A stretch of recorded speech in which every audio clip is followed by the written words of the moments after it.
오늘은 데살로니가전서 1장을 공부하겠습니다.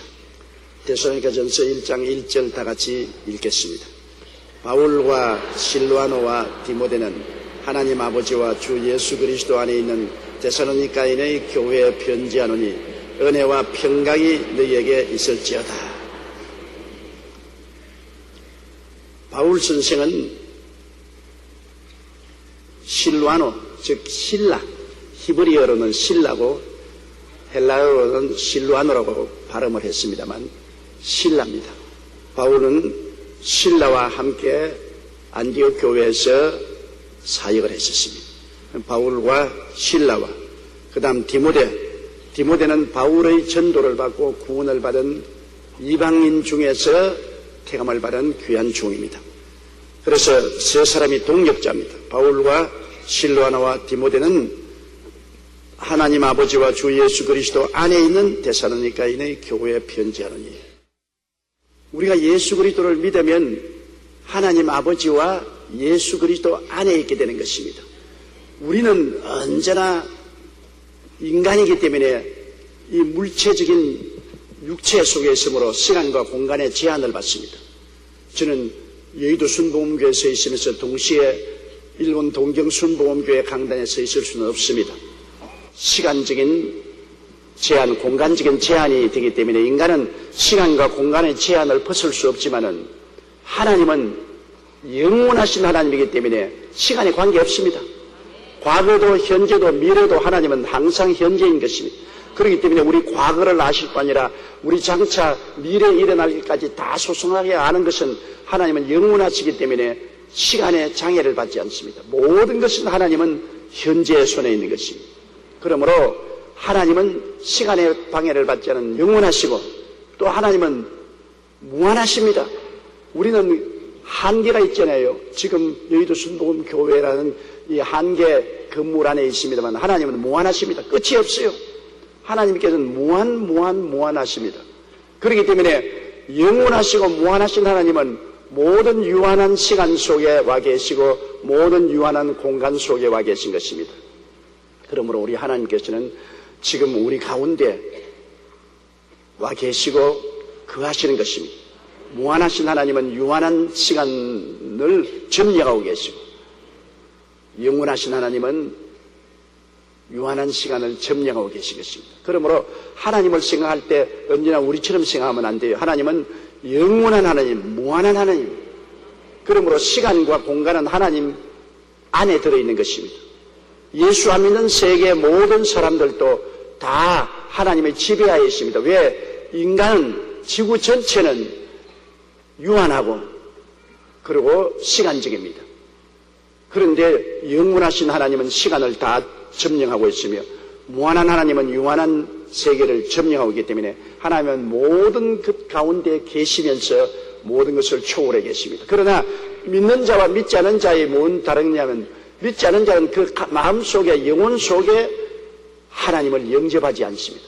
하나님은 믿지 않는 사람도 그 인생은 영혼과 무한으로 점령하고 있지만 속에는 들어오지 못하십니다. 속에는 사람의 영이 하나님을 받아들이지 않고 딱 대적하고 있기 때문인 것입니다. 하나님이 들어올 수 있는 길은 하나님의 아들 예수를 믿는 길밖에 없는 것입니다.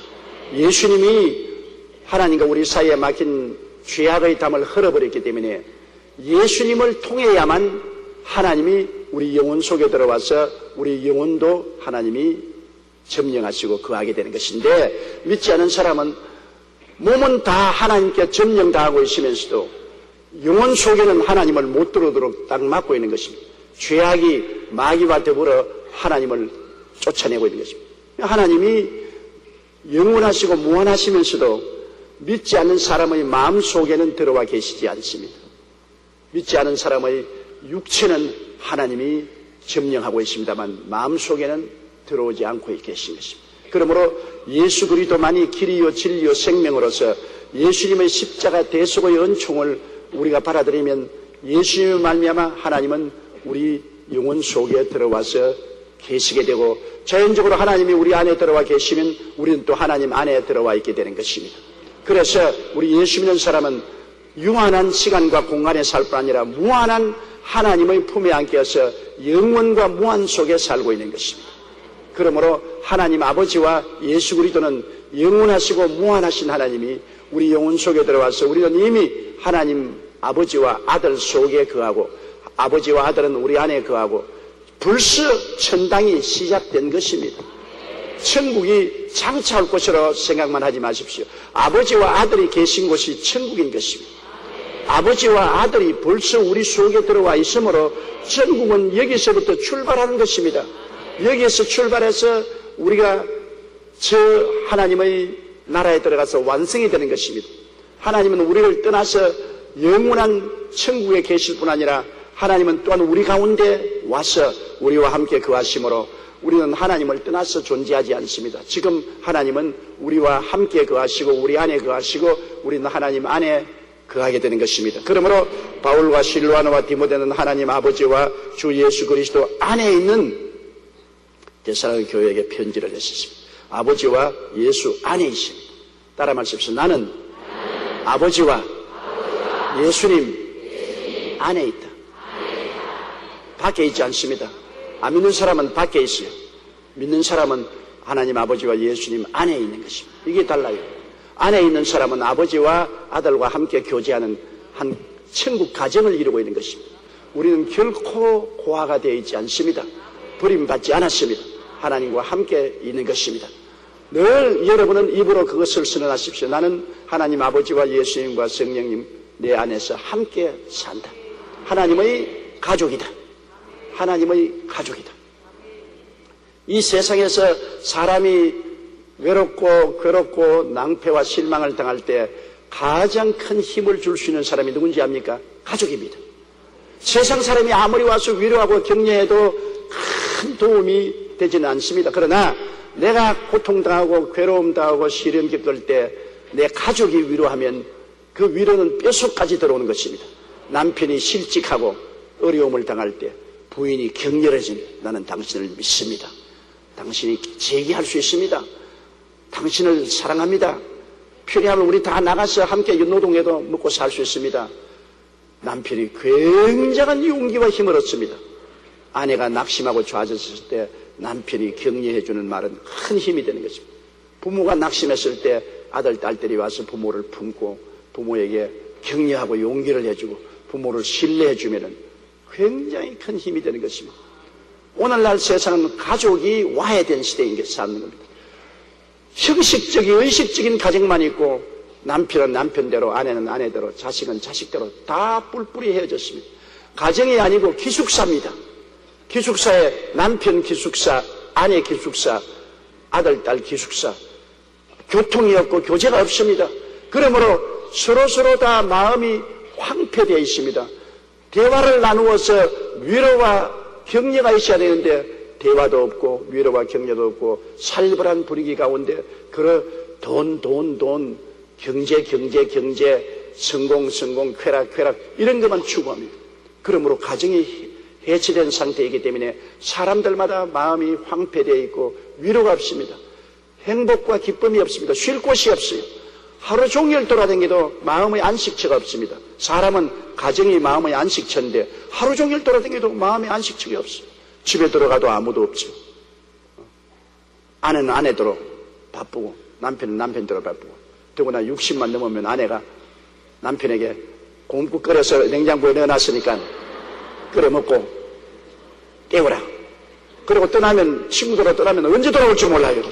친구들하고 그냥 삼천리 강토를 떠나는, 이제는 삼천리 강토만 떠나는 게 아니라 동남아 세계 여행을 떠나버립니다.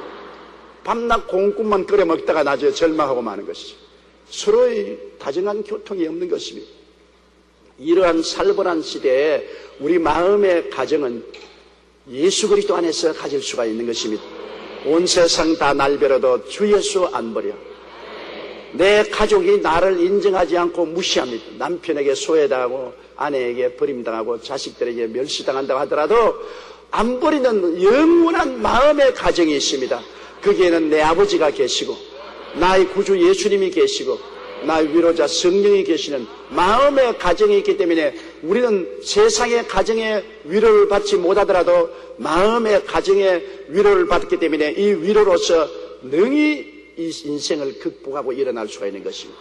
마음의 위로가 없으면 극복을 못합니다. 어려운 일을 당하면 고통 속에서 끄꾸러지는데 우리는 마음의 위로가 있습니다. 울면서 상처를 입었음에도 불구하고 마음속에 하나님 아버지와 예수 그리스도로 말미암아 성령이 갖다주는 위로가 너무나 큽니다. 하나님이 구만리 장처는 멀리 계시면 찾아가기가 어렵지만 하나님이 바로 우리 안에 계시고 예수님이 우리 안에 계시고 성령이 우리 안에 계시고 우리가 하나님 안에 계시고 한 가정으로 같이 있으니까 언제나 우리는 하나님 앞에 예수 이름으로 기도하고 성령의 큰 위로를 받을 수가 있고 하나님의 천사들의 도움을 받을 수가 있는 것입니다. 그러므로 그 안에서 우리는 위로와 용기를 받게 되는 것입니다. 사람에게 기대하면 낙심할 때가 많습니다. 어제 제가 편지 한 통을 받았는데 어느 자매님 한 분이 너무나 남편에게 실망을 했어요. 결혼하는 초년부터 시작해서 남편이 직장으로 떨어져 사는데 그저 부산에 있다가 광주에 있다가 저 전주에 있다가 요번에는 또 나이 이제 중년이 됐는데 또 수원에 있다 그래요. 그래서 한평생 남편을 쳐다보고 산 그가 이제 중년이 되어서 이제는 좌절하고 말합니다. 나는 뭐냐? 항상 해바라기에 지금 남편만 쳐다봤는데 남편은 항상 집에 있지 않고 떨어져 살고 어떻게 사는지도 모른다. 연락도 안 하고 그저 월급만 갖다 준다. 그러고 나를 믿으라 그랬는데 월급만 갖다 주고 뭘 믿으란 말이야? 그 부인은 극도의 노이로제에 걸렸습니다. 극도의 고독에 걸렸어요. 그래서 저를 보고 나는 어떻게 해야 되겠습니까? 이제는 남편이 아니라 나의 원수가 되었습니다. 그 사람 쳐다보다가 내 청춘을 다 날려버렸으니 잃어버린 청춘을 어디서 얻을 수 있으며 어디에다가 희망을 걸 수 있습니까? 위로가 없습니다. 그 부인에게 제가 줄 수 있는 말은 위로가 있습니다. 남편 대신에 예수 그리스도 안에서 아버지가 있고 성령이 계십니다. 예수 그리스도를 구주로 모셨으면 아버지와 아들과 성령 가정, 하늘나라 가정이 있습니다. 세상의 가정은 와야 되어도 하늘나라 가정은 와야 되지 않습니다. 세상의 남편은 떠나 있어도 아버지와 아들과 성령은 결코 떠나지 않고 결코 버리지 않습니다. 하늘나라 가정은 항상 우리와 같이 있는 것입니다. 언제나 하늘나라 가정에 우리가 의지할 수 있으니까 이 위로를 가지고 남편은 있든 없든 거기에 너무 의지하지 마십시오. 사람을 기대하면 큰 실망을 가져오는 것입니다. 사람은 불완전하게 짝이 없기 때문에 우리의 기대에 미칠 수가 없습니다. 남도 내 기대에 미치지 못하고 나도 남의 기대에 미치지 못합니다. 사람을 기대하면 언제나 마음속에 실망이 연속적으로 옵니다. 사람을 기대하지 말라는 것은 아닙니다. 사람의 운명을 걸지 말라는 것입니다. 운명은 하나님 아버지와 예수님과 성령 하늘나라 가정에 운명을 걸어놓아야 되는 것입니다. 하늘나라 가정이 있는 우리들은 세상 가정에 우리의 운명을 걸지 않습니다. 하늘나라 가정에 운명을 걸고 우리는 세상 가정에 내가 기여하면서 살아가게 되는 것입니다. 그러므로 이 얼마나 놀라운 인사 편지입니까? 바울과 실라노와 디모데는 하나님 아버지와 주 예수 그리스도 안에 있는 데살로니가 교회에게 편지하노니 은혜와 평강이 너희에게 있을지어다. 하나님이 우리와 같이 계신 하늘나라 가정에는 은혜와 평안이 언제나 있는 것입니다. 은혜란 무엇입니까? 은혜라는 것은 값없이 주는 선물을 말하는 것입니다. 하나님의 은혜를 생각해야 돼요. 하나님의 은혜, 일반적인 은혜는 여러분 못 깨달아 그렇지 태양, 햇빛이 비치는 것 공짜입니다. 하나님의 은혜입니다. 365일 동안 여러분 햇빛을 고맙게 느껴본 적이 있습니까? 햇빛이 이렇게 비추어서 우리를 살려주셨는데요. 햇빛이 없으면 모든 것은 다 죽어버립니다. 우리가 먹는 음식은 전부 다 햇빛을 받아서 우리 이 식물들이 탄소 동화작용을 해서 열매를 맺지 않습니까? 식물들은 전부 다 그 잎사귀가 음식 맺는 공장입니다. 식물들, 동물들도 그 풀을 먹고서 동물이 되고 모두 다 결국에는 햇빛을 먹고 삽니다. 햇빛이 초목을 통해서 양식을 만들어내고 또 동물들은 초목을 먹고 육체를 기르고 우리는 혹은 열매를 먹고 혹은 고기를 먹는데 이게 모두 다 간접적으로 햇빛을 먹는 것입니다. 우리는 햇빛을 받아 살고 햇빛을 먹고 살면서 고맙다는 말 안 하잖아요. 하나님의 은혜를 너무나 무관심하잖아요. 햇빛이 비치지 않으면 죽는데 그러므로 우리가 얼마나 하나님의 은혜에 등한히 하고 있다는 것을 알아야 돼요. 이것 공짜로 주는 은혜지요. 공기, 숨 쉬는 것 감사해 본 적이 있어요, 여러분? 지금도 숨 안 쉬면 못 살잖아요. 4분만 안 쉬면 죽어요. 호흡을 4분만 안 하면 죽어요. 그런데 이 공기를 하나님이 선물로 주시지 않았어요. 얼마나 사람들이 공장 꿀뚝으로 공기를 오염시키고 화학약품으로 공기를 오염시키고 자동차 가스로 공기를 오염시키고 하나님이 공짜로 주시는 공기를 이렇게 오염시켜도 하나님은 공기를 정화시켜 주잖아요. 하나님은 바다의 파도를 통해서 바닷물을 통해서 이 나무들을 통해서 공기를 자꾸 정화시키는 것입니다. 그러므로 이 공기가 얼마나 우리 삶에 귀중한데 이것도 하나님이 공짜로 주시는데 우리가 고맙고 감사해야 될 것인데 감사하지 않잖아요. 그 다음 우리가 살고 있는 땅 여러분이 만들어서 살아요. 땅도 하나님이 공짜로 줬어요. 하나님이 준 땅을 사람들이 땅 따먹기를 하고 싸우지요. 그러나 이것은 인간들이 땅 따먹기 하는 것이 땅은 하나님이 우리에게 공짜로 주신 것입니다. 이 땅을 우리가 서 있는 대지를 우리가 감사한 적이 있나요? 우리 감사하지 않고 살잖아요. 또 직접적으로 자연적인 은혜 속에서 보면은 우리 부모님께 감사해야 되잖아요. 사람들은 자꾸 우리 부모님이 나에게 뭘 해줬노? 자꾸 해줬노 생각합니다. 뭘 공부를 많이 시켰나? 재산을 뭘 상속을 해줬나? 그런 것 다 제껴놓고 부모님이 우리를 낳아서 길러준 것을 생각해 보십시오. 공짜로. 내가 돈 주고 고용해서 부모가 낳았나요? 부모님이 나를 공짜로 낳아서 길러주었습니다. 더구나 여성은 아기를 낳으면 아기가 자기 노릇할 때까지 인생을 다 아기에게 헌납해버린 것입니다. 매일 젖 먹여야죠. 대소변 발아내야죠. 늘 칭얼거리는 것 돌봐야죠. 감기 걸리면 또 끌어안고 또 병원에 가야죠. 늘 업고 안고 있어야죠. 폭군이에요. 어린아이는 폭군. 어머니에 대한 폭군이요. 아무리 폭군을 해도 어머니는 어찌할 수 없이 어린아이의 노예가 되어서 키우는 것입니다. 그 얼마나 큰 은혜입니까? 그 부모의 은혜. 안 그런 부모도 가끔 있지만은, 그러나 가끔 있는 것을 가지고 부모는 다 못됐다 그렇게 하면 안 되잖아요. 몇 가지 잘못을 보고 전체를 호도하면 안 돼요. 부모님이 뭘 조금 잘못해줬다고 해서 그걸 가지고서 과평가하면 안 돼요. 부모님이 낳아서 길러준 것만 해도 어마어마한 은혜 아닌 것입니다. 그러므로 우리가 이 세상에 감사할 것 없다 생각하는 사람은 바보 천체예요. 하나님의 은혜가 얼마나 큰지 은혜를 생각하면 늘 감사를 많이 해야 돼요. 우리 바울 선생은 어느 편지에도 서두에 감사로 나왔습니다. 우리가 기도할 때 먼저 하나님께 감사로 나와야 되는 것입니다. 불평하고 원망하면 안 됩니다. 우리 자녀들이 부모에게 왔을 때도 늘 부모에게 원망하고 불평하면 부모의 마음이 얼어붙지 않아요. 부모에게 아버지 어머니에게 나와서 이것도 감사합니다. 저것도 돌봐줘서 감사합니다. 너무너무 감사합니다. 기왕 감사한 중에 좀 더 감사하게 이것도 해주십시오. 그러면 듣기가 좋지 않아요. 아유 하나님께 감사할 것 없는데 내가 한 말은 태양을 주셔서 감사합니다. 공기를 주어서 감사합니다. 초목곤충을 주셔서 감사합니다. 그리고 일용할 양식을 주셔서 감사합니다. 부정모혈로 태어나서 사람 되게 만들어 주셨으니 감사합니다. 이게 자연적인 감사요. 일반적인 환경을 보고 감사할 것이 이렇게 많잖아요. 감사로 제사를 드려야 돼요. 옛날에는 소와 양과 염소를 잡아다가 하나님께 감사드렸지만은 이제는 입술로서 감사의 제사를 드려야 돼요. 하나님께. 그리고 특별 감사는 하나님의 특별한 감사는 일반적인 감사와 특별 감사는 예수님을 주신 것 얼마나 감사해요. 하나님의 아들입니다. 여러분 하나님의 친아들이에요. 그분이 하나님의 명령을 쫓아서 우주를 지으신 어마어마한 분입니다. 우리 노무현 대통령은 비교도 못해요. 너무나 어마어마한 분이신 것입니다. 그가 여러분 우리가 사는 조그마한 태양계도 그가 지었어요. 태양, 수성, 금성, 지구, 화성, 목성, 토성, 천왕성, 해왕성,冥왕성 같은 이러한 우리 지구가 소속된 태양계도 하나님 지었고 지구가 소속한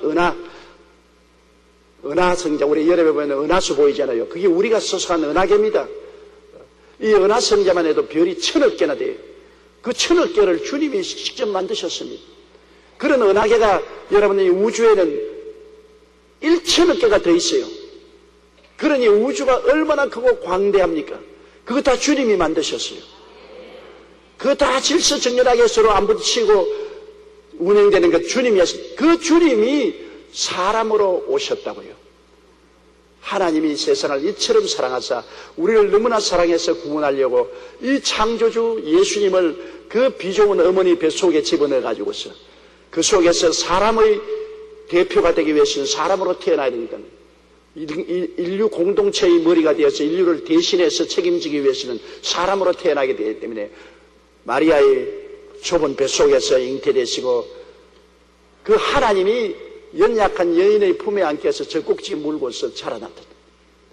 그래서 그런 인류 공동체의 머리가 되셔서 인류의 모든 잘못을 대신 짊어지고 십자가의 제물로 올라가서 형벌을 받아 몸짓고 피 흘려 고통당함으로 청산했다.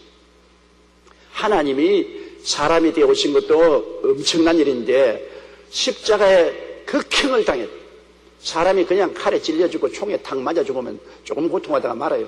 십자가의 고통은 생사람을 양손과 양발에 대못을 박아서 매달아 놓는 것이니 이거 여러분 보통 고통이 아니죠. 우리는 예수 그리스도의 고통의 그 깊이와 높이와 넓이를 이해 못해요. 얼마나 내 때문에 고통당했는지 우리 상상이 안 돼요.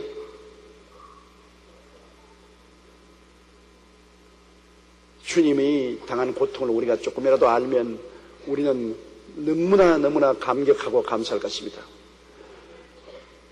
그렇게 고통을 통해서 여러분 우리에게 베푼 은혜가 뭡니까? 죄의 짓고 불의하고 추악하고 버림받아야 마땅한 우리에게 용서와 의로움을 주신 것입니다.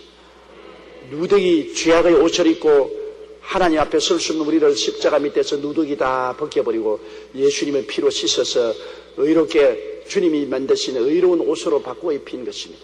우리 다 예수 믿으면 누더기 옷 벗어버리고 주님이 지은 의로운 옷을 입게 되는 것입니다. 그러므로 나홀나폴한 예수 그리스도의 의로운 옷을 입었으니까 아버지 앞에 설 수 있죠.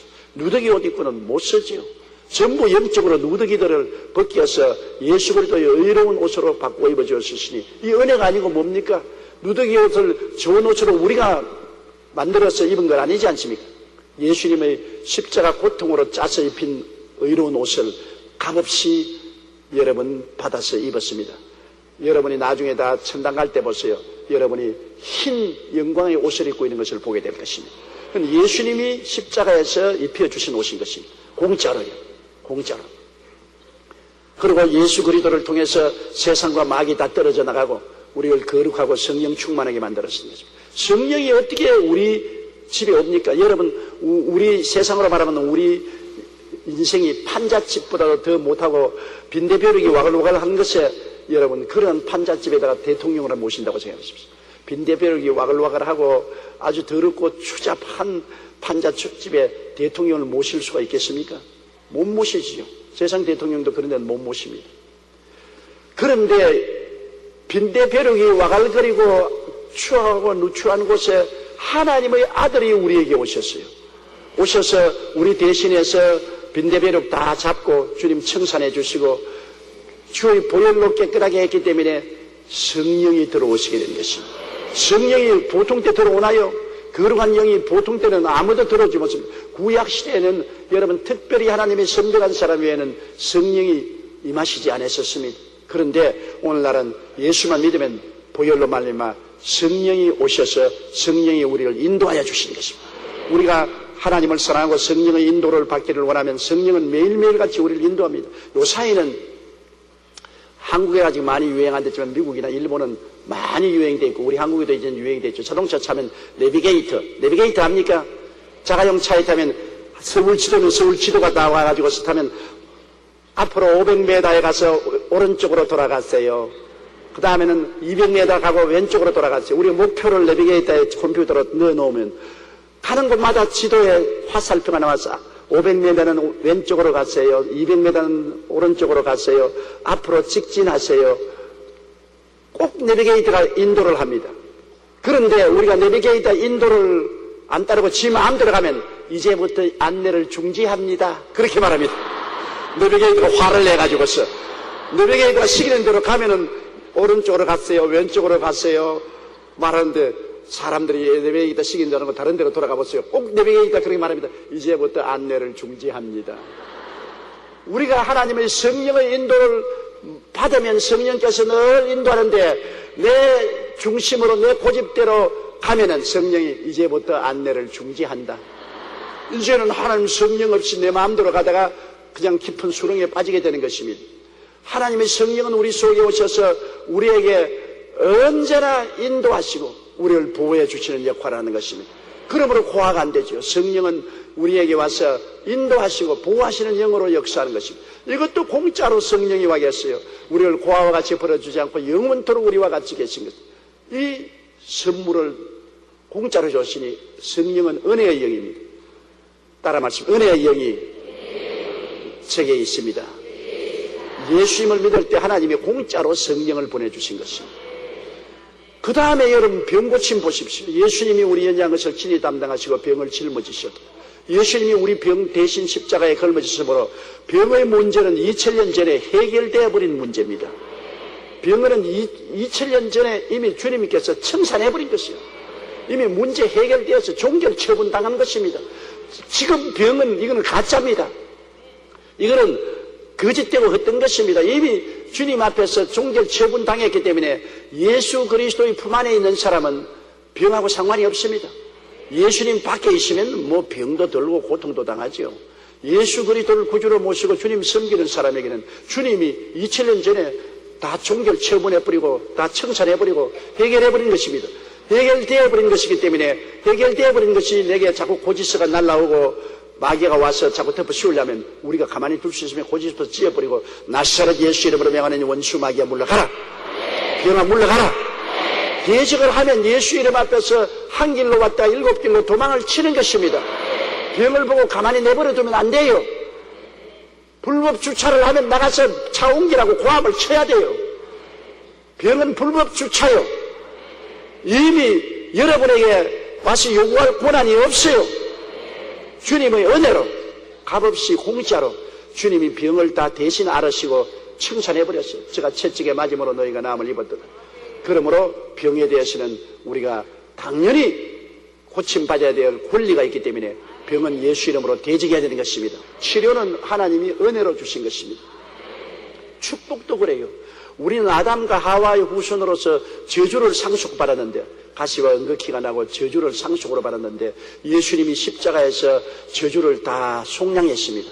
십자가의 고통을 통해서 저주를 다 청산해버리기 때문에 저주의 문제도 해결된 문제입니다. 2000년 전에 여러분의 삶에 임하는 저주의 문제는 해결되어 버렸던 것입니다. 저주하고 상관이 없어요. 이제는 여러분이 축복하에 있지 저주하에 있지 않습니다. 저주 아래에 있으면 무엇이든지 다 망가져야 되는데 축복 아래에 있으면 무엇이든지 다 잘 떼어가는 것입니다. 저주가 겨울이라면 축복은 봄입니다. 겨울에 나가서 농사 아무리 지어도 안 되지 않아요. 그러나 봄에는 농사 지으면 되지 않아요. 그와 같이 저주가 겨울같이 임하여 있으면 만사가 고통스럽고 안 돼요. 그러나 축복이 봄철처럼 임하면 만사가 다 해결되는 것입니다. 우리는 저주에서 이미 2000년 전에 해방되었고 아브라함의 복을 입은 사람들인 것입니다. 그러므로 항상 여러분이 입술로 선언해야 돼요. 나는 하나님의 은혜로 복받은 사람이다. 따라 말씀해서 나는 하나님의 은혜로 2000년 전부터 복받은 사람이다. 입술로 선언해야 돼요, 여러분. 입술로 선언하는 것이 우리 복을 우리 가운데 풀어놓는 길인 것입니다. 나는 복받은 사람이다. 저주와 상관이 없다. 눈에는 아무 증거 안 보이고 귀에는 아무 소리 안 들리고 손에는 잡히는 것 없어도 나는 복받은 사람이다. 복받은 사람이기 때문에 덜에 가도 덜이 복을 받고 집에 들어오면 집이 복을 받고 떡반죽 그릇을 만지면 떡반죽 그릇이 복을 받는다. 내가 복인이기 때문에 우리 집에도 복이 임하고 내가 하는 일에도 복이 임한다. 자기가 복을 받은 그리스도 안에서 은혜로 복을 받은 것입니다. 내가 잘나서 받은 건 아니에요. 하나님이 값없이 선물로 그리스도를 통해서 복을 주신 것입니다. 은혜죠. 그 다음 가장 큰 은혜가 천당의 은혜입니다. 천당 우리가 값 주고 샀나요? 우리가 그리스도와 함께 부활해서 천국에 앉아 있습니다. 우리를 주님 부활시키고 영생 복락을 주시고 천국을 주신 것 은혜입니다. 값없이 주신 것이요. 그러므로 여러분은 육체는 여기 앉아 있지만 내용인즉 하나님이 그리스도 안에서 함께 일으키사 예수 그리스도 안에서 함께 하늘에 앉혀서 지금 하늘에 앉아 있는 것입니다. 여러분은 포지션이 그렇습니다. 그러니 일반적인 은혜는 자연적인 은혜, 해와 달과 별과 공기와 물과 양식과 일반적인 은혜, 특수 은혜는 예수 그리스도 안에서 하나님의 은혜를 주셨습니다. 이 은혜를 우리가 깨닫고 깨달아야 돼요. 모르면 면장도 못하지 않아요. 이 은혜를 먼저 깨달아야 돼요. 설교를 듣고 깨닫고 깨달았으면 마음속에 받아들이고 마음속에 받아들였으면 이것이 내 끝이라는 것을 믿고 기도드리고 그 다음 입술로 시인해야 돼요. 따라 말씀. 나는 용서받은 의인이 되었습니다. 나는 거룩하고 성령이 와서 계십니다. 나는 건강하고 치료받은 사람입니다. 나는 저주에서 해방 얻고 아브라함의 복을 받은 사람입니다. 나는 그리스도 안에서 부활 영생 천국을 얻었습니다. 이래서 은혜를 깨달아 알고 마음속에 받아들이고 믿음으로 기도하고 입술로 시인하면 은혜가 내게 오면 내 마음이 하나님의 영광으로 충만해지는 것입니다. 은혜는 영광을 가져와요. 마음에 영광이 오면은 염려, 근심, 걱정이 다 사라지고 은혜의 결과로 마음이 편안해지는 것입니다. 이 세상에 여러분 축복 중에 가장 큰 축복이 편안입니다. 마음이 불안하고 초조하고 좌절하고 절망했으면 행복이 어디 있습니까? 아무리 좋은 집에 있어도 평안이 없으면 그 집은 소용없어요. 아무리 좋은 옷을 입어도 평안이 없으면 옷이 아무 효과가 없습니다. 아무리 좋은 음식을 먹어도 평안이 없으면 모래를 씹는 것과 한 가지인 것입니다. 평안이 우리의 행복의 가장 기초인 것입니다. 하나님께 평안이 있는 것을 감사해 줬는데 우리가 은혜를 받고 감사하면 평안이 다가오는 것입니다. 은혜를 받고 하나님의 영광을 체험하고 평안이 오면은 마음이 부드러워지죠. 은혜를 받으면 사람의 마음이 완악하고 표독한 마음이 사라집니다. 예수 믿고 난 다음 아주 완악한 사람이 부드러운 사람이 되고 편한 사람이 되는 이유가 은혜를 받았기 때문에 그런 것입니다. 은혜를 받으면 마음도 변화되고 몸도 변화됩니다. 사람이 교회에 나온다면서 마음도 뻣뻣하고 몸도 뻣뻣하고 생활도 뻣뻣하고 굳어지면 그거는 은혜 못 받았습니다. 말로만 은혜 받았다고 하지 거짓말입니다. 은혜는 사람을 부드럽게 변화시키는 것입니다. 옛날에 텔레비전에 여자와 커피는 부드러워야 좋다고 그랬지 않았습니까? 여자만 부드러워서 좋은 것인데 남자도 부드러운 사람이 좋아요. 남자도 부드럽고 여자도 부드러운 사람이 좋아요. 은혜가 오면 부드럽게 만든다고요. 은혜가 와야 돼요. 북한이 변화되려면 성령의 은혜를 받아서 김정일부터 부드러워져야 돼요. 자꾸 원자탄으로 협박하지 말고 부드러워져야 돼요. 모든 사람이 그리스도 안에서 은혜를 받으면 다른 사람을 이해하고 동정하고 사랑하고 수용할 수 있도록 마음이 부드러워지고 몸과 생활이 부드러워지는 것입니다. 그러므로 여기 바울 선생과 실로아나 디모데는 데살로니가 교회에게 편지할 때 은혜와 평강이 너희에게 있으라 그랬습니다. 하나님의 은혜를 받으면 평강이 오는 것입니다. 그것은 뭐냐면 하나님이 은혜를 공짜로 주었으니까 그걸 깨달아 알아라. 그리고 마음속에 받아들여라. 믿고 구하라. 그리고 입으로 시인하라는 말인 것입니다. 하나님은 은혜가 아무리 와 있어도 와 있는 줄을 은혜가 무언지 깨닫지 못하고 받아들이지 못하고 믿지 못하고 기도하고 입으로 시인하지 못하면 은혜가 와 있어도 효과가 없지 않아요. 비가 아무리 쏟아져도 장독간에 뚜껑 덮어놓으면 소용이 없어요. 아무 소용이 없어요. 내 입을 넓게 열라 내가 채우리라. 보세요. 주님은 채우려고 와 있는데 입을 딱 다물고 있으니까 못 채우잖아요. 그러니까 입을 열어야 은혜로 채워주지 않아요. 하나님의 은혜는 이곳에 와 있어요. 해가 아무리 은혜로 비춰도 그늘나무 밑에 있으면 햇빛의 은혜를 못 받고 아무리 공기가 은혜로 주어져도 코를 쫙 잡고 있으면 숨 못 쉬는 것과 같이 하나님의 은혜는 이미 주어진 것입니다. 은혜가 있어요. 은혜 없단 말하지 마세요. 여러분에게 은혜가 있어요. 예수 그리스도 안에서 하나님은 자연적인 은혜뿐 아니라 특수 은혜인 이 오중복음과 삼중 축복의 은혜를 넘실거리게 주신 것입니다. 은혜가 있으라고 하는 것은 뭐냐면 은혜를 깨달으라. 은혜를 말씀을 듣고 깨달으라. 깨달았으면 마음속에 가슴을 활짝 열고 받아들여라. 그리고 믿어라. 확 은혜가 내게 왔다고 믿어라. 그리고 입술로 시인하라. 그러면 여러분 은혜로 말미암아 변화가 다가오는 것입니다. 그 변화가 뭐냐? 평안인 것입니다. 부드러워지는 것입니다. 평안은 부드러워지는 걸 아니겠습니까? 마음이 부들부들해지고 편안해지고 몸도 부들부들해지고 편안해지고 가정과 생활도 부들부들 편안해지고 대인관계도 부드럽고 평안해지고 은혜는 언제나 평안을 가지고 함께 오는 것입니다. 그러므로 여러분 예수 그리스도 이름으로 진리를 깨닫고 은혜 받게 되시기를 주님 이름으로 축복합니다. 그러면 평안이 따라오는 것입니다. 은혜와 평강이 여러분에게 있기를 축원합니다. 2절 우리 읽으십시다. 우리가 너희 무리를 인하여 항상 하나님께 감사하고 기도할 때 너희를 말하면. 바울 선생과 실로아나와 디모데는 데살로니가 교회 성도들을 생각하고 늘 감사를 했습니다. 왜? 그들이 예수 안 믿는 사람들이 하나님의 성령의 능력으로 회개하고 예수를 믿고 구원을 받아 천국 백성이 되었으니 얼마나 놀라운 하나님의 은혜의 역사입니까? 하나님의 흑암의 권세에서 그들을 건져내서 사랑의 아들 나라로 옮기셨으니 얼마나 감사합니까? 그래서 바울 선생은 항상 기도할 때마다 하나님 데살로니가 교인들을 구원해 주셔서 하나님 백성으로 삼아준 것을 감사합니다. 우리가 늘 그 감사해야 돼요. 하나님 아버지여, 나를 흑암의 권세에서 건져내사 그 사랑의 아들 나라로 옮겨주신 것을 감사합니다. 하나님이 해주신 감사, 우리 식구들을 예수 그리스도 안에서 하나님의 나라 백성으로 만들어주신 것을 감사합니다. 이 세상에 가장 크게 감사할 것이 구원받은 감사입니다. 여러분, 구원 안 받으면 무슨 소용이 있어요? 사람이 세상에 태어나서 아무리 부귀영화 공명을 누린다 하더라도 70이 아니면 80이면 가는 것입니다. 육신의 장막지 떠나버리면 어떻게 되는 것입니까? 사람은요, 죽음이라는 것이 영원을 맞이하는 길목입니다.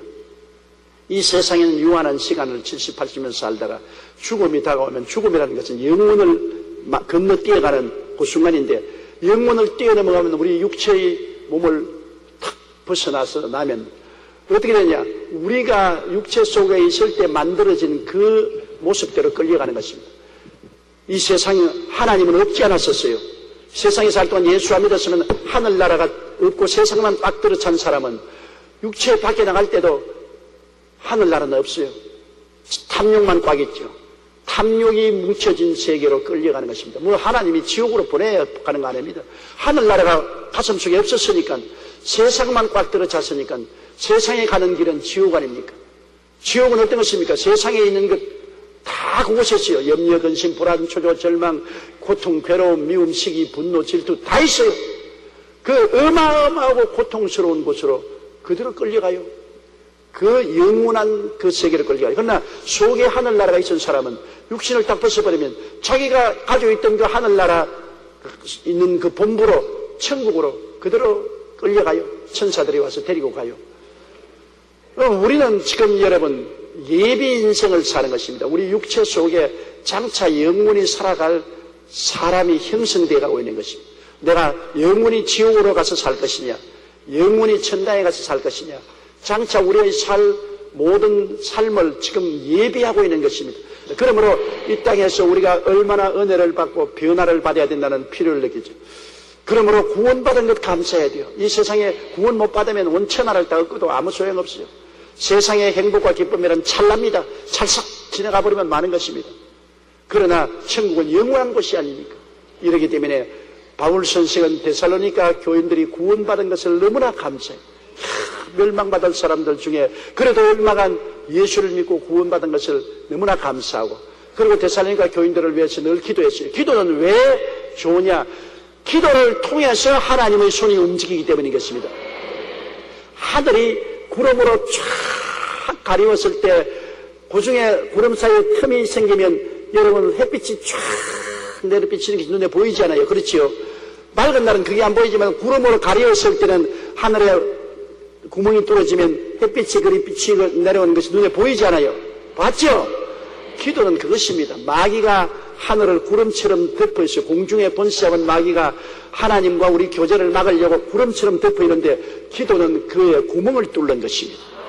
구멍을 뚫어서 하나님의 은혜가 햇빛처럼 비추게 만들어줍니다. 그러니 기도 없이는 하늘에 마개의 구름장같이 덮어놓은 하늘을 구멍을 뚫을 수가 없어요. 기도가 뚫는다고요. 조금 기도하면 조금 뚫리고 많이 기도하면 뻥 구멍이 떨어집니다. 그러면 은혜가 쏟아지잖아요. 마귀가 공중에 권세 잡고 있는 이상은 여러분 우리가 예수 이름으로 기도를 해야 돼요.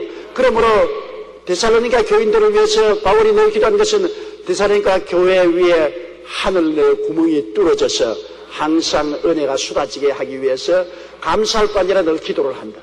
우리도 하나님의 은혜를 감사할 거 아니라 나와 우리 가족들 위해서 기도하는 것은 그 위에 하늘 문을 열어놓는 것입니다. 교회를 위해서 기도하고 여러분의 자신과 가족들을 위해서 기도하고 힘이 들지만은 그래도 나라와 민족을 기도하고 더 힘이 들지만은 북한을 위해서 기도하고 나중에는 죽을 애를 쓰지만은 세계를 위해서 기도할 수 있을 때까지 기도하면 우리 기도가 세상을 구원하는 것입니다. 하나님의 능력이 임하여야 세상에 구원받지요. 예수님이 오시기 전까지는 마귀는 계속해서 무장해제가 되었어도 모르는 사람들을 억압하고 다스리는 것입니다. 그러므로 전쟁터에도 예수 이름으로 기도하면 하늘의 평화의 빛이 비추어서 전쟁을 그치게 만들어주는 것입니다. 기도가 우리 예수 믿는 사람에게서는 문제 해결의 근원이 되는 것입니다.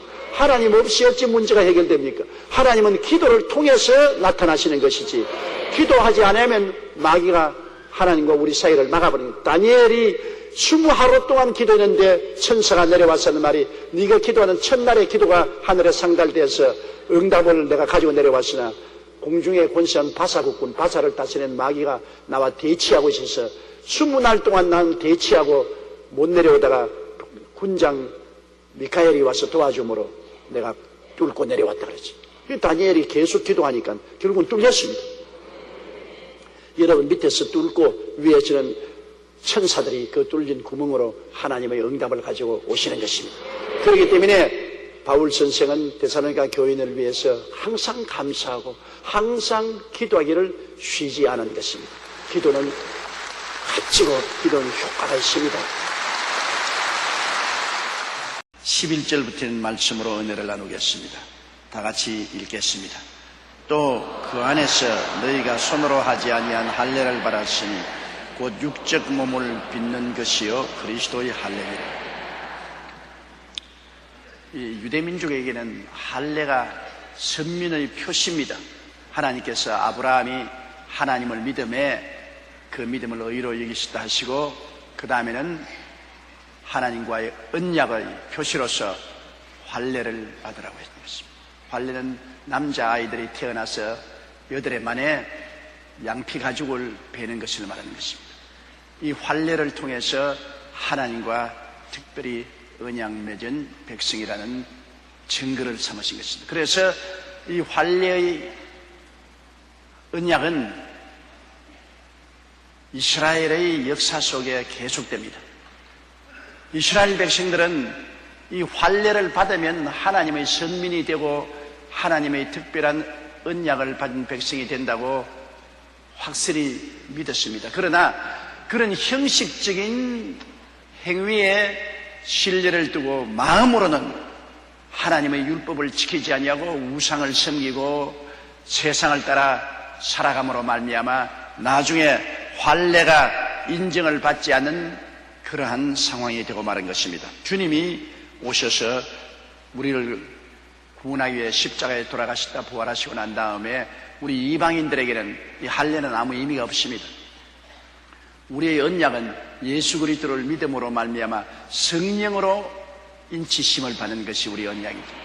할례가 우리에게는 아무 의미가 없습니다. 유대인들에게는 예수님 오시기 전에 아브라함의 자손으로서 언약 맺은 표시로서 할례를 받았습니다만 이제는 우리에게는 아무 의미가 없습니다.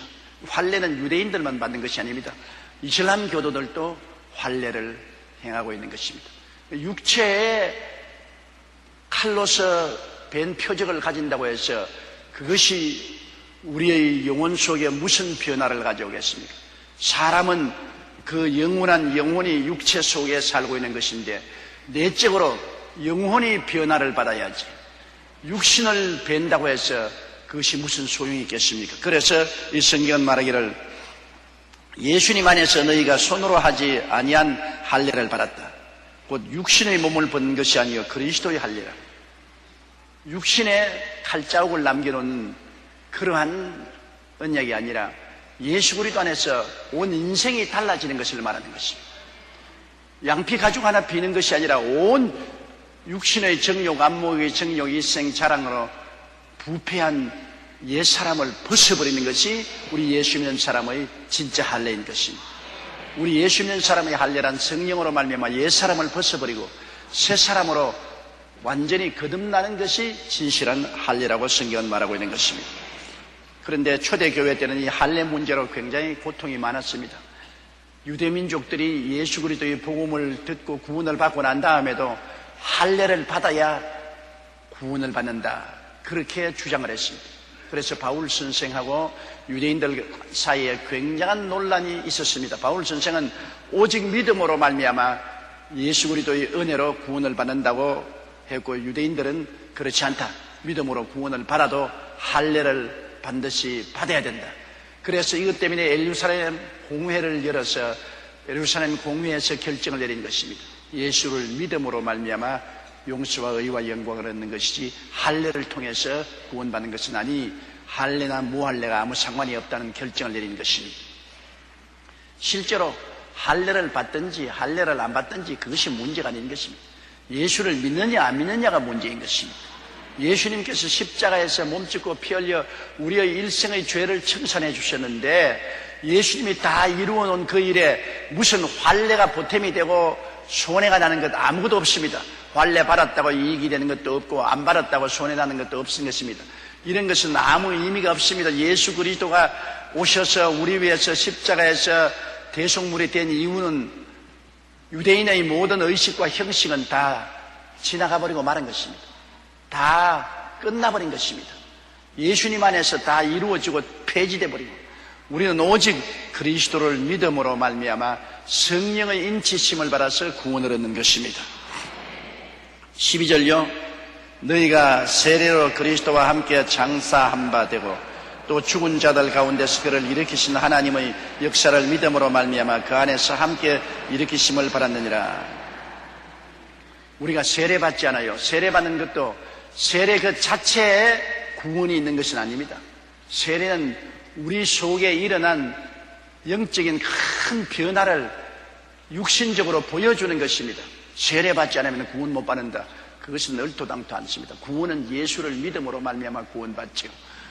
예수님의 십자가에 못 박였을 때 못 박힌 강도 중 한 사람이 언제 세례받을 기회도 없고 교회 갈 기회도 없었습니다. 그는 오직 예수를 구주로 고백했을 따름입니다. 주여 주의 나라에 임하실 때 나를 기억하소서. 예수를 하나님의 보내신 메시아요, 하나님 나라의 왕인 것을 고백했을 때 주님은 그 자리에서 너는 오늘날 나와 함께 낙원에 있으리라고 말씀한 것입니다. 그러므로 세례받는 것이 구원의 조건은 아닙니다. 그러나 구원받은 사람이 세례를 통하여 구원받은 사실을 하나님 앞과 마귀 앞과 자기 앞과 세상에 선언하는 것이 되는 것이므로 세례는 예수 믿는 사람에게 꼭 필요합니다. 세례 받아야 내 구원에 대한 확실한 확증을 가질 수 있으니까 좋은 것이지만은 세례 그 자체가 구원의 조건은 될 수가 없는 것입니다. 그럼 세례는 무슨 의미냐? 세례는 예수 그리스도와 함께 물 무덤에 들어가고 그리고 장사 지내버리고 예수 그리스도 안에서 다시 물 무덤에서 일어나서 부활해서 새 생명을 갖고 살게 된다는 하나의 상징적인 가르침인 것입니다. 그 세례가 나중에는 번잡하다고 생각하기 때문에 어떤 교파에서는 물에 잠겼다가 일어나지 않고 그냥 물 그릇에 담아서 상징적으로 머리에 뿌리는 것입니다. 어떻게 되었든 세례가 구원의 조건인 것 같으면 예수님을 따라서 물속에 들어갔다가 일어나야죠. 예수님도 요단강에 들어가서 세례 요한에 의해서 물로 세례받은 것입니다. 그러나 요사이 이 그리스도를 따라서 물에 잠기는 침례 세례를 받는 사람도 있고 또 물로서 이마에 뿌리는 이런 약식 세례를 받는 사람도 있습니다. 세례 그 자체가 구원은 아닌 것입니다. 세례는 상징적인 의미가 있다는 것을 알아야 되는 것입니다. 그 상징은 굉장히 깊은 의미인 것입니다. 우리가 예수 그리스도와 함께 죽었다는 것, 이것이 여러분 진실로 우리 예수 믿는 사람의 육적인 할례인 것입니다. 예수 그리스도를 믿는다는 것은 그 내용 의미는 예수 그리스도께서 우리와 함께 죽고 장사되고 그리스도와 함께 부활했다는 이 큰 영적인 의미를 가지고 있는 것입니다. 예수께서 하나님의 아들로서 이 세상에 사람의 몸을 쓰고 오신 것은 예수님이 사람과 하나 되었다는 것입니다. 영어로는 identification이라고 말하는데 사람과 하나가 되었다. 사람은 죄짓고 더럽고 병들고 저주받고 죽을 수밖에 없는 절망적인 존재입니다. 사람은 아담과 하와 이후에 그 자손들도 똑같은 모습의 사람이지만은 실상은 내용이 다릅니다. 아담과 하와 타락하기 전에 사람은 죽지 않은 사람이었는데 타락한 이후로는 사람들은 내용이 완전히 달라졌습니다. 죄로 말미암아 부정하고 부패하게 되어서 영적으로 죽었고 그들은 세상과 마귀의 종이 되었고 병들고 저주받고 영원히 멸망받을 이러한 절망적인 존재인 것입니다. 그러므로 예수님이 사람으로 태어난다는 것은 이 사람과 하나 되기 위해서 태어난 것입니다. 그렇기 때문에 인간 가족의 모든 짐을 대신 짊어질 수 있도록 하기 위해서 하나님의 아들 예수님이 사람으로 태어난 것입니다. 동정녀 마리아의 몸을 통해서 인간 가족으로 태어나셨습니다. 그러나 예수님은 죄 지은 적도 없고 아무 죄짐을 짊어지지 않았습니다. 죄도 없고 세상과 마귀의 종도 되지 아니하고 병도 들지 아니하고 저주도 받지 아니하고 멸망도 받지 않습니다. 예수님은 완전한 하나님이 인간 가족인 사람으로 오셔서 사람처럼 되셨음에 인간의 모든 책임을 당신이 끌어안았습니다. 우리가 못 끌어안을 것을 다 주님이 대신 끌어안고 인간 가족 중 대표로서 십자가에 올라가서 죄 대가로서 몸짓고 피 흘려 죽으시고 모든 세상의 부정부패를 청산하시고 채찍에 맞아 병을 짊어지시고 나무에 매달려 저주를 담당하시고 가족을 대표해서 죽어서 사흘 만에 사망과 음부를 다 이기시고 부활하셔서 새로운 인류 조상이 된 것입니다. 예수님은 옛 인류 속에 들어와서 옛 인류를 대표해서 십자가에 못 박여서 옛 인류의 모든 좌절과 절망을 청산하시고 부활하셔서 이제는 새 인류의 조상이 되었다. 그렇기 때문에 성경은 고린도후서 5장 10절에 누구든지 그리스도 안에 있으면 새로운 피조물이라. 이전 것은 지나갔으니 아담과 하와의 옛 인간 가족이 가졌던 모든 것은 다 지나갔으니 보라 새 것이 되었더라. 예수님 안에서 이제는 새 것이 된 것은 예수께서 우리와 하나 된 것처럼 이제 우리도 예수와 하나 된 것입니다. 예수님이 우리와 하나 되기 위해서 사람이 되어 오셔서 사람을 끌어안고 다 청산하시고 부활하심으로 이제 우리는 믿음으로 예수 그리스도와 하나 되는 것입니다. 예수 그리스도와 하나 된다는 것은 예수님을 통해서 우리는 죄를 이긴 사람이요 세상과 마귀를 이겨버린 사람이요 병을 이겨버린 사람이요 저주를 이겨버린 사람이요 사망과 음부를 이겨버린 사람인 것입니다. 천냥지차가 있는 것입니다. 천지개벽도 이런 천지개벽이 있을 수가 없습니다. 예수를 믿는다는 것과 안 믿는다는 것의 차이는 엄청납니다. 예수를 안 믿을 때는 아담의 자손으로서 처절한 부패와 좌절과 절망의 종살이로 그대로 있다가 그 길로 질풍처럼 불려가서 지옥으로 떨어지는 것입니다. 그러나 예수 안에 들어오면 이게 다 청산되어 버립니다. 깨끗이 없어져 버리고 그리스도 안에서 새로운 사람으로 놀랐지. 그것을 새로 태어나는 겁니다. 완전히 새 사람이 태어나는 것입니다. 종교가 아닙니다. 의식과 형식이 아닙니다. 무슨 양피 가죽 칼로서 베어놓은 그런 육체에 상처를 입혀놓고 증거를 삼는 그런 건 아닙니다. 아예 존재적인 근원이 달라져 버린 것입니다. 사망에서 생명으로, 흑암에서 광명으로, 저주에서 축복으로, 멸망에서 영원한 생명으로, 지옥에서 천국으로 운명과 팔자가 완전히 달라지는 것입니다. 그게 바로 세례요. 세례받는다는 것은 예수님과 함께 죽고 장사 지낸 바 되고 예수님과 함께 부활해서 그리스도 안에서 하늘 보좌에 앉는다는 것을 말하는 것입니다. 이래서 여러분은 오늘 예수 믿는 사람들이 겉으로 보기에는 다 똑같은 대한민국 백성으로서 하나같이 보이지만은 내용은 엄청나게 다릅니다. 완전히 달라요. 우리 한국 사람이라도 중국계 한국 사람, 저 소련계 한국 사람들이 있지 않습니까? 그 사람들은 얼굴이 똑같고 한국 사람이고 한국말을 하되 그러나 내용은 국적이 다르죠. 중국 사람이고 소련 사람이고 우리는 대한민국 사람이고 국적이 완전히 달라서 그들이 한국에 오려면 비자를 받아야 오죠. 우리는 우리나라에 오니까 비자 필요 없지만은 우리와 얼굴이 같고 우리와 말이 같아도 실제 그들의 존재는 신분은 엄청나게 다른 것처럼 똑같은 한국 사람의 얼굴을 가지고 똑같은 한국말을 쓰고 똑같은 음식과 이복을 입었지만은 예수 믿지 않은 사람과 믿는 사람은 엄청나게 다릅니다. 예수 믿는 사람은 아담으로 하나 되고 예수 믿는 사람은 예수님으로 하나 된 것입니다. 안 믿는 사람은 아담이 조상이고 예수 믿는 사람은 예수님이 조상인 것입니다.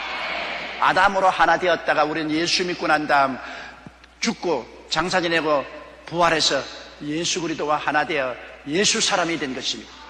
그러기 때문에 12절 말씀이 너희가 세례로 그리스도와 함께 장사한 바 되고 또 죽은 자들 가운데서 그를 일으키신 하나님의 역사를 믿음으로 말미암아 그 안에서 함께 일으키심을 바랐느니라. 하나 되었다 그 말인 것입니다. 우리는 언제나 예수와 함께 삽니다. 지금도 예수님과 하나 되어 있어요. 예수님 눈에 안 보이지만 예수님 포도나무에 우리는 가지로서 예수님과 하나 되어 있어요. 예수님이 어디 계시냐? 여기 이 자리에 계셔요. 나와 하나 되어서 계신 것입니다. 이제 살아도 예수님과 살고 죽어도 예수님 같이 죽고 천당 가도 예수님 같이 가고 예수님 없는 우리 삶은 생각할 수가 없는 것입니다. 자나 깨나 일어나나 앉아나 일하나 노나 항상 예수님과 함께하고 있는 것입니다. 예수님과 나와 떨어져 있다고 생각하는 것은 큰 오해요, 망상입니다. 예수 믿는 사람은 그리스도와 함께 그리스도 안에서 살게 되는 것입니다. 13절요. 또 너희 범죄와 육체의 무한료로 죽었던 너희를 하나님이 그와 함께 살리시고 우리에게 모든 죄를 사하시고 너희 범죄, 우리 모든 아담과 하와는 원래부터 원죄로서 하나님께 버림받았으나 또 자범죄로서 모든 하나님의 법을 다 어긴 죄인 아닙니까? 오늘 세상에 사는 동안에 우리 죄 없는 사람 누가 있습니까? 모두 다 죄인이죠. 모든 사람이 죄를 범하였으니 하나님의 영광이 이르지 못해. 죄 없는 사람 나와보라 했어요. 아무도 없어요. 죄가 모래알처럼 많죠. 하나님의 계명을 다 어겼죠. 그러므로 우리는 범죄와 육체의 무할례로, 육체의 무할례라는 것은 죄의 몸을 그대로 덮어쓰고 있다. 이스라엘 백성의 무슨 양피 가죽 베는 무할례가 아니라 육체의 무할례, 우리 육체가 죽지 않고 부패한 육체를 그대로 가지고 있지 않습니까? 죄 지었고 우리 아담의 자손들로서 육체의 부패한 육체의 무할례로 죽었던 너희를, 우리는 완전히 깨끗이 죽었죠. 영적으로 하나님께 버림받아 죽었던 너희를 하나님이 그와 함께 살리시고, 예수님 안에서 하나님이 함께 살렸다는 것은 예수님이 우리 끌어안고 죽었으므로 예수님 살아날 때도 예수님이 우리 끌어안고 살아난 것입니다. 함께죠. 예수님 십자가에 우리 대표해서 우리를 끌어안고 십자가에서 죽었고 우리를 끌어안고 장례 지냈으니 살아날 때도 예수님이 살아나니까 우리 끌어안고 있는 우리도 함께 살아나는 것입니다. 예수님 안에 있어요.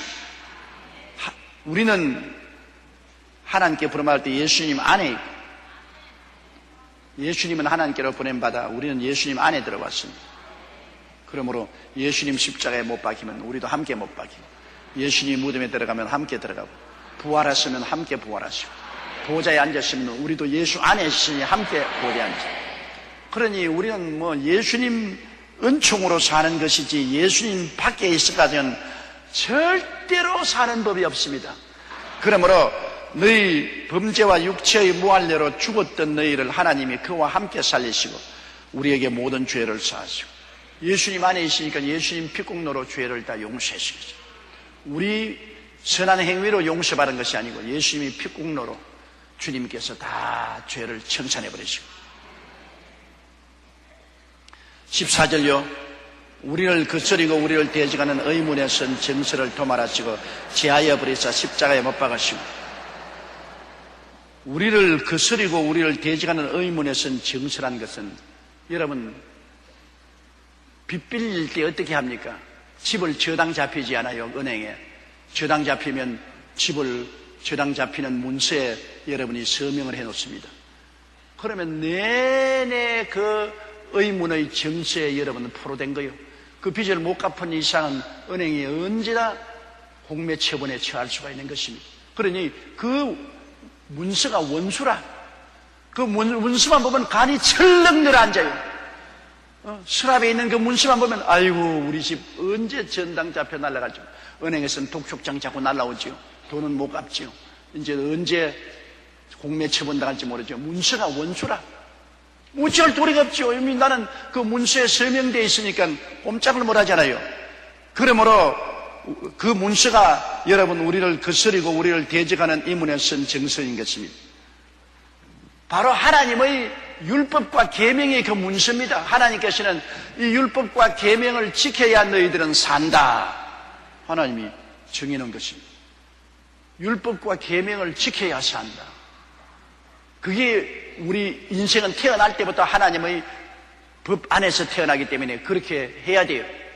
그런데 그 법을 어겼으니 이제는 어떻겠습니까? 그 문서가 죄를 지은 영혼은 죽으리라. 너는 죽는다. 너는 죽는다. 너는 죽는다. 하나님의 계명을 볼 때마다 너는 죽는다. 너는 죽는다. 너는 사형이다. 사형이다. 그러니까 이 원수도 보통 원수가 아니죠. 하나님의 계명이 하나님의 선한 계명이지만 우리에게는 원수가 되었어요. 우리를 잡아서 우리의 죄를 들추어내고 우리를 사형에 처하는 것입니다. 법이란 것은 원래 좋은 것 아닙니까? 법은 지키면 좋은 것이죠. 나쁜 법이 아니라 법은 좋은 것이죠. 그렇지만 그 좋은 법이 우리의 나쁜 행실을 다 드러내어서 우리로 하여금 사형에 처하니까 우리에게는 그 법이 원수가 되는 겁니다. 아이고 이 원수야 너 때문에 내 죽네. 별 도리 없이 법이 나를 죄로 잡아서 심판하니까 죽을 수밖에 없죠. 우리 모든 인생들은 하나님의 법에 잡혀서 죄인으로 심판을 받고 정죄되고 죽을 수밖에 없습니다. 그러므로 하나님의 계명은 우리를 거스리고 우리를 대적하는 의문에 쓴 정서입니다. 이것을 예수님이 이 율법의 모든 정서를 대신 짊어지고 십자가에 올라가서 못 박아버리신 것입니다.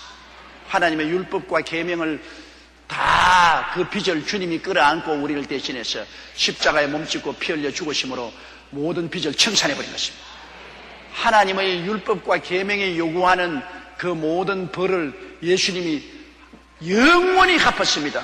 예수님이 영원한 하나님이기 때문에 한 제사를 통해서 영원히 율법의 정죄와 심판을 갚아버리기 때문에 예수님 안에서 이제는 율법 폐기, 이제는 하나님의 율법과 계명이 우리를 정죄하고 우리를 처형할 수 없습니다. 율법과 계명은 우리를 하나님께로 인도하는 몽학 선생이 되어 우리를 이 길로 가세요. 이게 하나님이 원하는 길입니다. 가르치는 교과서는 되어도 이제는 우리를 정죄하고 심판하고 죽이는 힘은 영원히 십자가에서 주님이 제하여 버리고 마는 것입니다. 우리 주님께서 우리를 거스리고 우리를 대적하는 율법 음원에 쓴 정서를 아주 지워버리고 제하여 버려서 십자가에 못 박아버렸습니다.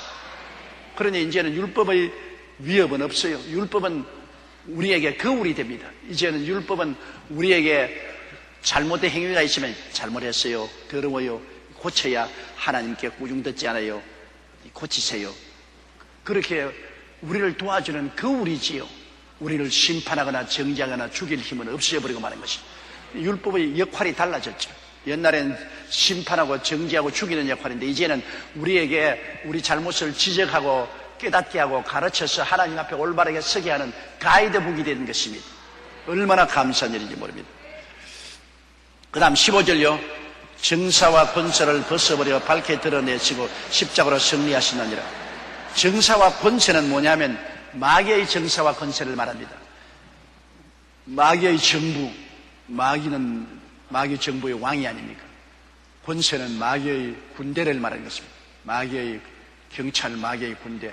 마귀는 독재자로서 공중에 권세하고 마귀의 군대인 타락한 천사와 귀신들로 더불어 우리를 공격하는데, 마귀가 우리를 공격할 수 있는 조건이 우리가 죄를 지었기 때문에 그런 것입니다. 율법으로 말미암아, 율법이 죄를 지었다고 하니까 마귀가 죄 지었으니까 이제는 우리는 마음대로 공격하자. 우리 죄값으로 말미암아 마귀가 우리를 마음대로 짓밟고 멱살을 잡고 휘휘 돌리고 종으로 삼았습니다. 그러나 이제 예수님의 보혈이 와서 죄를 다 청산해버리니까 마귀가 와서 우리를 너 죄 지었으니 우리가 잡으려고 해도 피가 아니야, 내가 갚았어. 예수님의 보혈은 율법만 다 청산한 것이 아니라 마귀의 정사와 권세를 무장해제해버린 것입니다. 마귀가 우리를 도적질하고 죽이고 멸망시키는 조건은 죄 때문에 그런 것입니다. 아담과 하와가 에덴에서 하나님을 반역하는 죄를 안 지었으면 마귀가 어떻게 아담과 하와를 종으로 묶을 수 있어요? 죄 지었기 때문에 그런 것입니다. 그러나 그 죄값을 예수님이 보혈로 갚아버리기 때문에 그 보혈로 말미암아 마귀의 지위도 마귀의 권세도 다 해체되어버리고 마는 것입니다. 마귀는 이제 우리하고 관계가 없어요. 마귀가 이제는 아무리 흑암의 권세를 가진 어두움의 임금이요 어두움의 군대를 가졌어도 우리를 칠 수 없는 것은 마귀의 어떠한 창칼과 화살도 우리를 번져하지 못하는 놀라운 방패가 있습니다. 예수의 보혈인 것입니다. 예수의 보혈 앞에는 마귀의 모든 정사와 권세가 다 무장 해제되어 버리고 말아버린 것입니다. 마귀는 예수 보혈 앞에 마귀는 아무 효과가 없어요. 사망이나 생명이나 무엇이든지 우리를 도역질하고 죽이고 멸망시킬 수 없는 것은 예수님의 보혈 밑에 있기 때문인 것입니다. 주님의 보혈을 깨달아 알아야 되는 것입니다. 예수님의 보혈하니까 그런가 보다 생각하는데, 그리스도의 보혈의 그 위대한 능력이 하나님 앞에서 우리의 죄를 다 도말하심으로 예수 보혈을 의지하면 하나님과 우리 사이에 막힌 담이 없어서 아주 대로가 열림으로 예수 그리스도의 보혈을 의지하고 그 이름을 힘입어 언제나 아버지 보좌 앞에 마음대로 나갈 수 있는 것입니다. 어디 감히 하나님 앞에 사람이 있어요? 그 위험하고 그 거룩한 하나님 앞에 인간의 힘으로 어떻게 써요? 예수님의 보혈을 의지하면 죄가 다 용서받고 의로운 옷을 입고 설 수 있게 됐으며, 예수님 보혈을 힘입고 나가면 아무리 강하고 무서운 마귀도 한 길로 왔다가 보혈 앞에 7길로 도망치고 맙니다. 우리 14절 한 번 더 의미를 알고 읽으십시다. 우리를 거스리고 우리를 대적하는 의문에 선 정서를 도말하시고 제하여 버리사 십자가에 못 박으시고 정사와 권세를 벗어버려 밝게 드러내시고 십자가로 승리하였느니라. 이 골로새서 2장 14절로 15절은 여러분 다 마음속에 외워놓아야 되는 것입니다. 이것은 너무나 아름다운 보배로운 하나님의 말씀인 것입니다. 주님께서 이를 통해서 율법도 제하시고 마귀의 정사와 권세도 다 제하시고 십자가의 보혈을 통한 위대한 승리를 여러분에게 주시는 말씀인 것입니다. 16절요. 그러므로 먹고 마시는 것과 절기나 월삭이나 안식일을 인하여 누구든지 너희를 평론하지 못하게 하라. 이런 예수 그리스도의 보혈로 다 이루어지고 이 너무나 위대한 은총이 주어지는데, 뭘 구원받기 위해서는 무엇을 먹지 말라, 무엇을 마시라, 먹고 마시는 음식을 가지고서 우리의 신앙을 가지려는 어리석은 일은 하지 말아야 돼. 부정한 음식 먹지 마라, 정결한 음식 먹지 마라. 옛날에 다 율법 시대에 하는 짓이지 지금은 그런 시절이 다 지나갔습니다. 먹고 마시는 것, 절기라는 것은 이스라엘 백성들이 유월절, 예수님이 십자가에 못 박혀 죽는 그 제사를 모방한 것이 유월절, 무슨 오순절, 그 다음에는 무슨 초막절, 이런 구약의 절기, 이걸 지켜야 하나님 앞에 용납받는, 이거 다 지나간 일입니다. 이거 다 예수님이 오셔서 우리를 구원할 것을 상징으로 보여준 그림자입니다. 그림자 따라 살 사람 누가 있어요? 몸 따라 살지. 여러분, 남편의 그림자 보고 따라다니면 살겠습니까? 남편하고 살겠습니까? 남편 그림자는 그림자지요. 사진은 그림자 아닙니까? 사진 보고 아무리 울어봤자 무슨 대답합니까? 그림자예요. 본체가 있어야지. 예수님은 본체고 구약은 그림자인 것입니다. 구약 성경은 다 그림자요. 신약 성경은 본체인 것입니다. 17절요. 이것들은 장래일의 그림자나 몸은 그리스도의 것이나 보십시오. 장차 오실 예수님의 몸의 그림자입니다. 예수님이 오실 것을 형상으로 보여준 것이요. 이제 몸이 왔는데 그림자하고 살 사람 누가 있어요? 그림자하고 살 사람 없어요. 몸이 왔는데. 여러분, 예수님 본체가 왔는데, 예수님의 사진인 예수님의 그림자, 무슨 절기나 월삭이나 안식일이나 먹고 마시는 것이나 이런 것을 따라가지 말아야. 옛날에는 필요했죠. 예수님 오시기 전에는 사진이라도 봐야지요. 또 18절요. 누구든지 일부러 겸손함과 천세 숭배함을 인하여 너희 상을 빼앗지 못하게 하라. 제가 그 본 것을 의지하여 그 육체의 마음을 쫓아 헛되이 과장하고. 홀로새에 있는 교인들 중에 잘못된 사람이 있습니다. 왜냐하면 하나님은 너무 거룩하기 때문에 우리가 직접 하나님께 나갈 수가 없고 천사를 통해야 나가야 된다.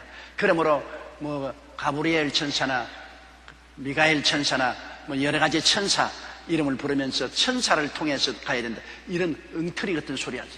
하나님은 한 분이시요 하나님과 사람 사이의 중보도 한 분이시니 그리스도 예수시라. 예수 그리스도를 통해서 우리는 하나님께 직접 나가지 천사의 중재를 받지 않습니다.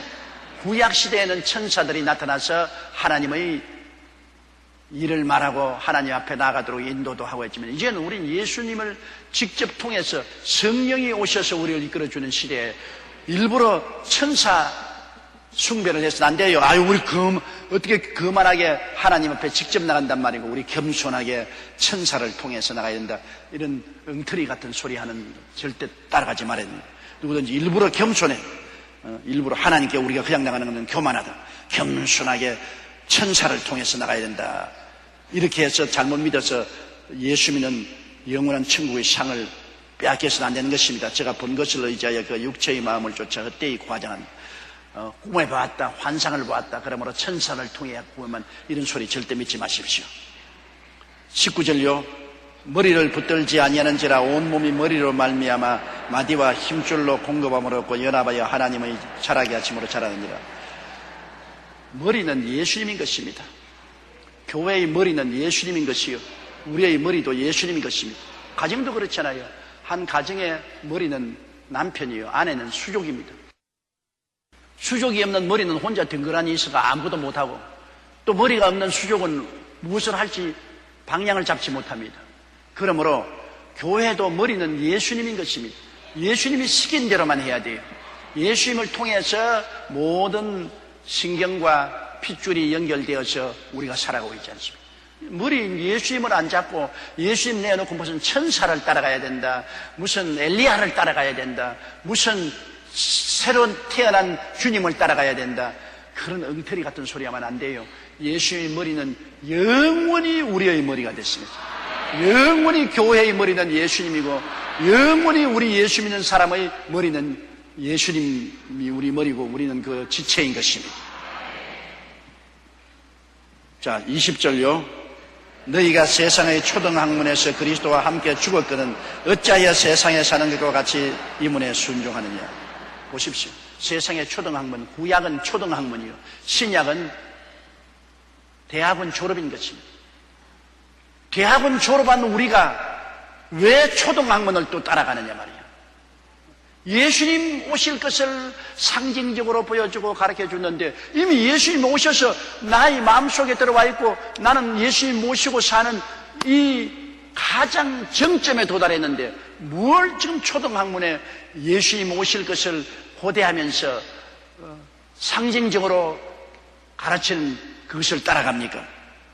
그러므로 이 성경엔 너희가 세상의 초등학문에서 그리스도와 함께 이미 죽었지 않습니까? 예수님과 함께 죽음으로 옛 구약시대 옛 아담의 후손들은 다 청산해버리고 이미 그리스도 안에서 새 세상에 태어나서 살고 있으니까 옛날 것을 따라 살지 말은 것입니다. 옛날 종교의식요 곧 21절 말입니다. 읽으십시다. 곧 붙잡지도 말고 맛보지도 말고 만지도 말라는 것이라.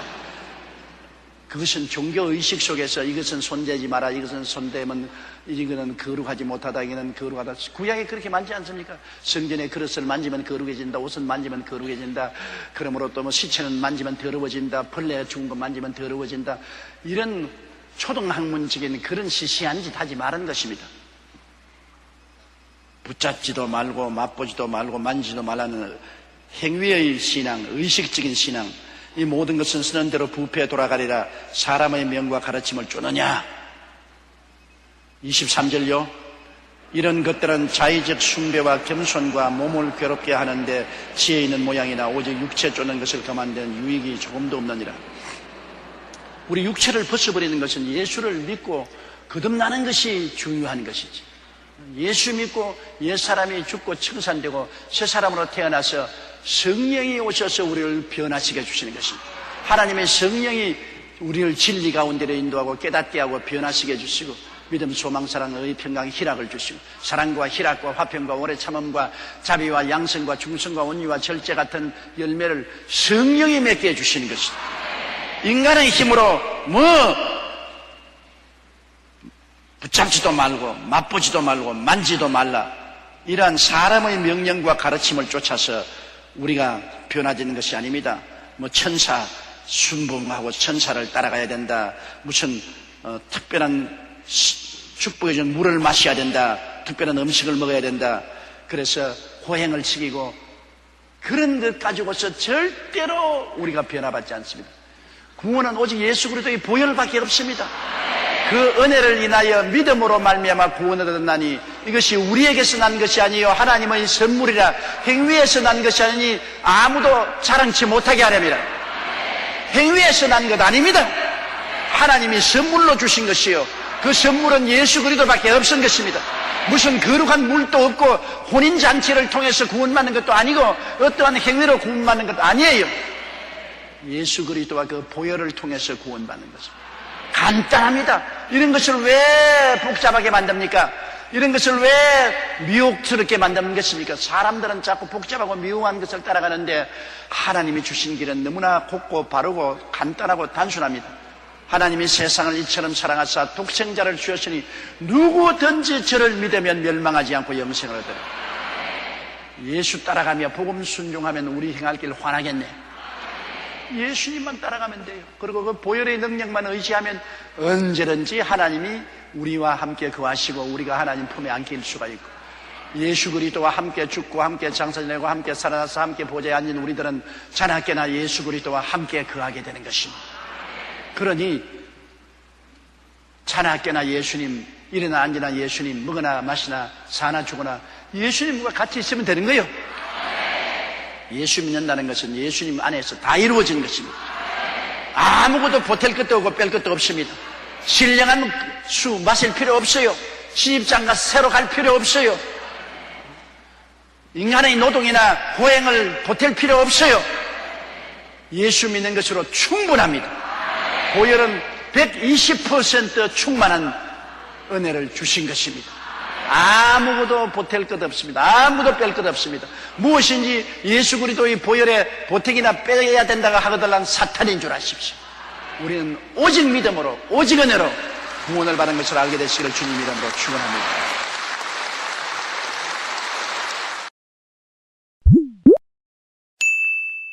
사랑하는 자들아, 우리가 이같이 말하나 너희에게는 이보다 나은 것과 구원에 가까운 것을 확신하노라. 이 편지는 신앙이 희미해진 예루살렘을 중심으로 한 이스라엘에 있는 유대인 성도들에 향해서 기록된 편지입니다. 유대에 많은 핍박과 환란이 다가오므로 유대에서 예수 믿는 히브리 교인들이 마음이 흔들리기 시작하기 때문에 그들에게 격려를 해준 것입니다. 그들에게 한 번 비침을 얻고 하늘의 은사를 맛보고 성령에 참여 안 받고 하나님의 선한 말씀과 내세의 능력을 맛보고 타락한 자들은 다시 새롭게 하여 회개할 수 없나니 이는 자기가 하나님의 아들을 다시 십자가에 못 박아 현재의 욕을 보임이라. 그러므로 타락하지 마라. 타락하지 마라. 타락하면 다시 재기 불능이다. 타락하면 영원히 멸망받는다.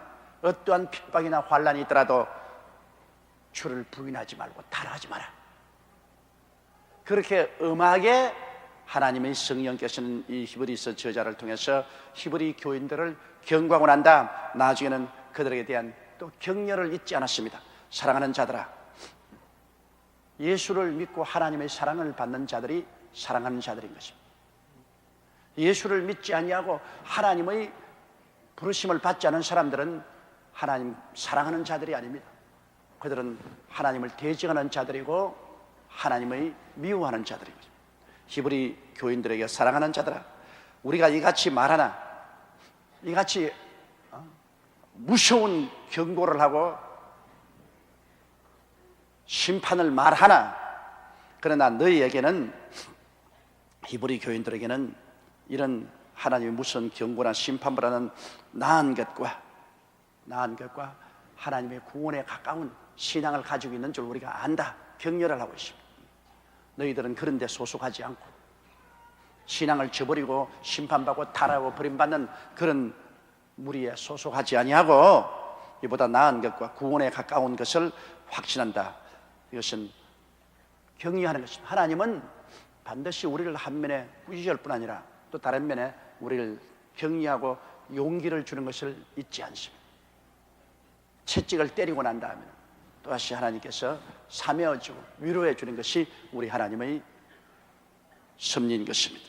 10절요.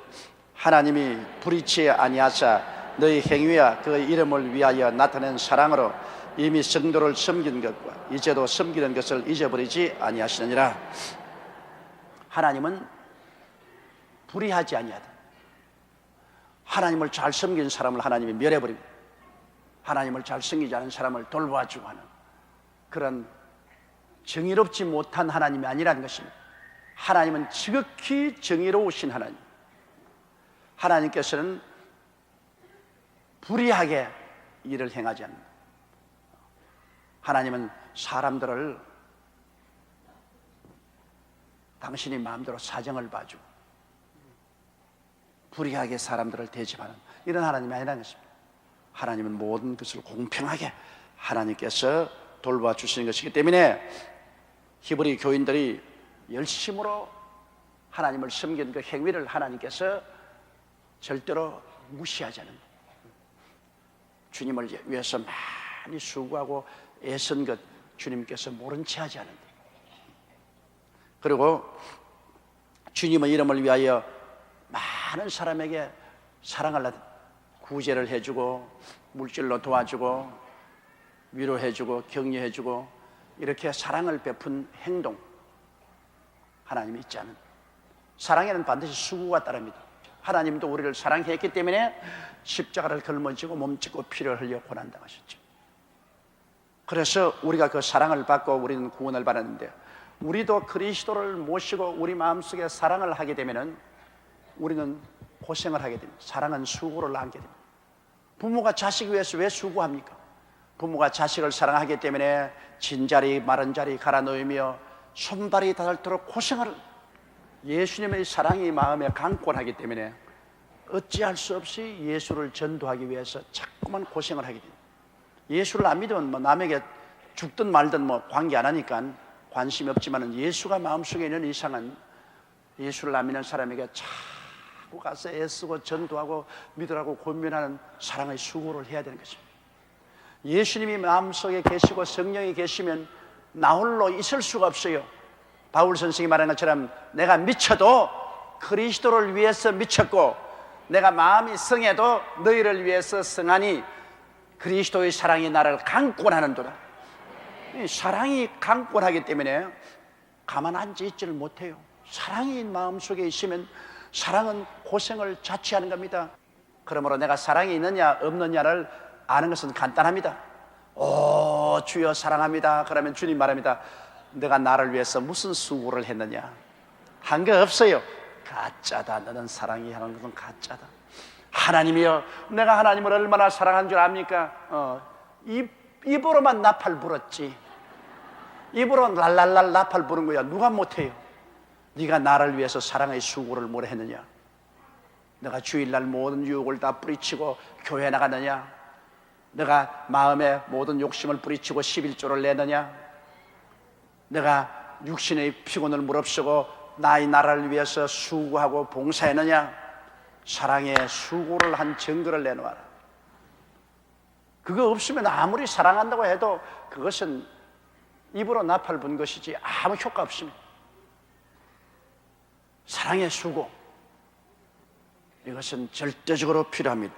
여기 히브리 교인들은 열심으로 주를 믿는 행위가 있었고 그 이름을 위하여 나타내는 사랑으로 성도를 섬기는 것과 이제도 섬기는 것을 잊어버리지 아니하십니다. 사랑의 수고입니다. 히브리 교인들은 그래도 아직 사랑이 있어가지고서 열심히 성도를 섬기고 또 이제도 섬기고 있다. 하나님이 잊어버리지 아니하십니다. 여러분, 하나님은 모든 것을 기억하고 계십니다. 하나님의 여러분 컴퓨터는 얼마나 멋있는 컴퓨터인지 압니까? 여러분 얼굴 한번 보세요. 조용기 얼굴 한번 보세요. 손바닥 2개만 한데 요 얼굴 요거 하나 가지고 지금 온 세계 50억 인구의 디자인을 다 달리할 줄 압니다. 얼굴이 다 다르다. 요 좁은데 지금까지 지구상에 살아온 수백억 인구도 같은 얼굴이 하나도 없어요. 하나님의 디자인이 얼마나 놀라운지 압니까? 우리 사람이 디자인하려면 이런 표면에서 달리 디자인하려면 아무리 해도 수십 가지밖에 못합니다. 그 다음엔 똑같은 거 해내요. 그러나 하나님은 과거에도 달랐고 지금도 다르고 주님 오시는 그날까지 달라요. 요 동그란 요거 하나에다가 그렇게 다르게 여기 내가 여러분 내려보면 같은 사람 한 사람도 없어. 그 표적 면적이 요거밖에 안 되는데 어떻게 저렇게 달라요? 여러분 얼굴을 다른 사람하고 다르게 디자인한 하나님께서 여러분이 관심이 없으면 뭐 다른 사람하고 가지고 팍 찍어버리지 뭘 다른 사람과 다르게 코도 다르고 눈도 다르고 입술도 다르게 디자인했습니다. 하나님이 여러분은 여러분으로서의 개성을 가질 수 있도록 특별히 디자인한 것입니다. 그러므로 하나님이 디자인해서 내게 내주시기 때문에 내가 남과 비교할 필요 없어요. 나는 하나님 앞에 특별한 하나님의 디자인을 바라기 때문에 나는 나의 개성을 살려서 살아가는 것입니다. 내 얼굴 모습, 내 몸 모양 그 하나님이 디자인해 주기 때문에 자랑스럽게 생각하고 그 개성을 살려서 가는 거예요. 하나님이 조용기를 디자인할 때는 머리에 털이 빠지도록 디자인을 했어요.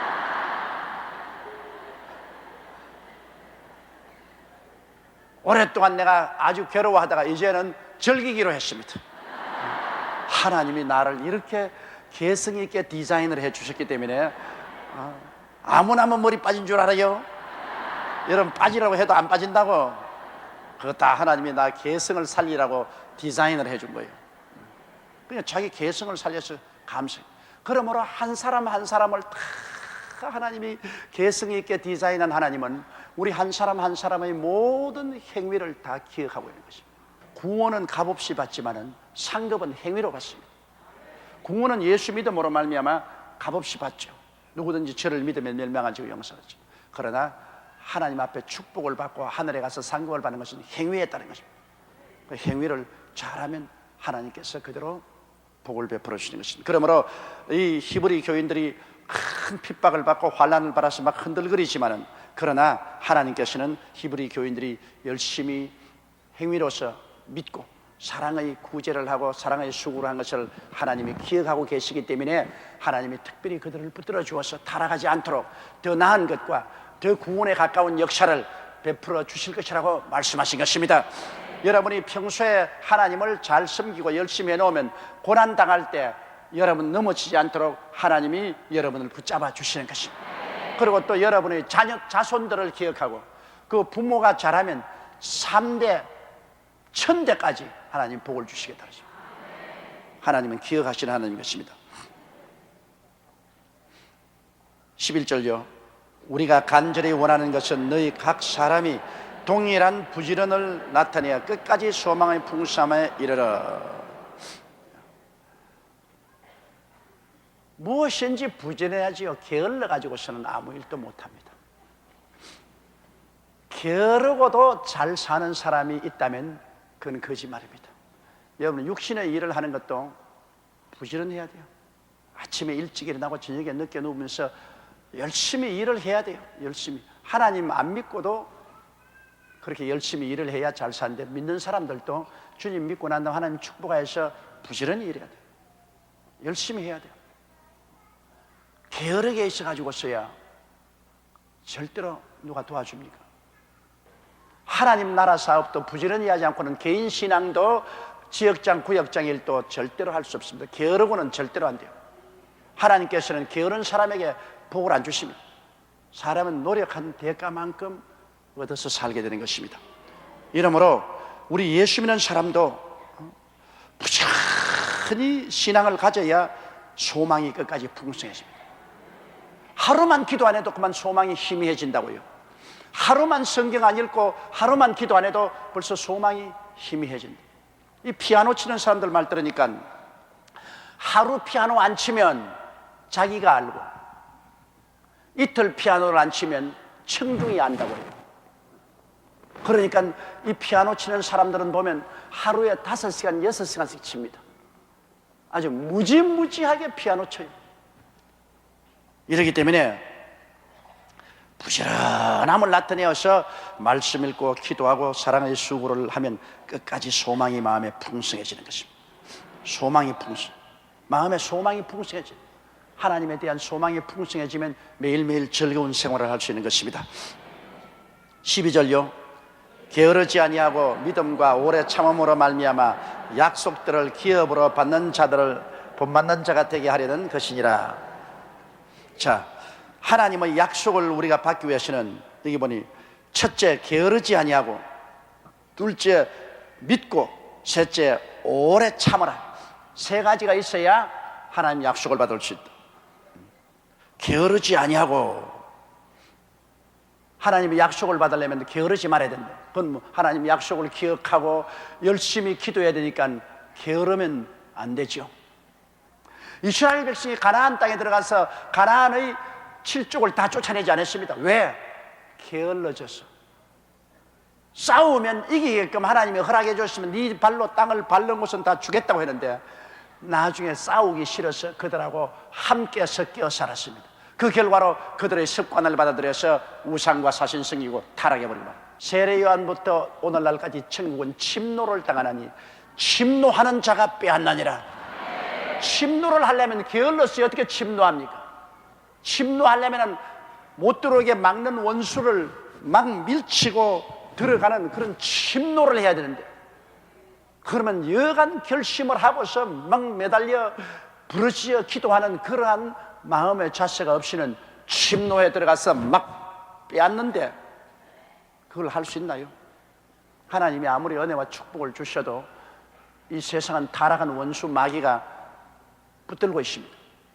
그를 제끼고 나가야죠. 안 믿는 사람은 제끼고 나갈 힘이 없지만 우리는 제끼고 나갈 힘을 주신 것입니다. 이러므로 하나님의 약속을 받으려면 부지런하여 게으르지 말아야 되고, 그 다음엔 둘째는 믿음으로 나가야 돼요. 환경을 바라보고 자꾸만 불평하면 안 돼요. 눈으로 보고 귀로 듣고 냄새 맡고 맛보고 손으로 만져보고 그 환경을 바라보고 그만 간이 덜컥 내려앉아가지고서 아유 내 환경이 그렇지 않은데 나는 절망이라고 환경을 바라보고 자꾸 좌우로 흔들리면, 그러면 하늘나라는 역사할 수 없습니다. 하나님께서 믿음을 주셨으면 아브라함같이 그 나이 100세가 되고 그 몸의 죽은 것 같은 거, 사라의 태에 죽은 것 같은 걸 알고도 믿음에 약하여지지 않고 믿음의 구석에 서서 하나님께 끊임없이 영광과 찬양을 드린다. 그런 것은 여러분 하나님 앞에 굳센 믿음, 하나님의 약속의 말씀, 성경에 주신 약속의 말씀을 굳세게 믿고 힘차게 매달리는 것, 이것이 필요합니다. 믿음이 필요해요. 근데 믿음도 여러분 잘못 믿으면 안 되지.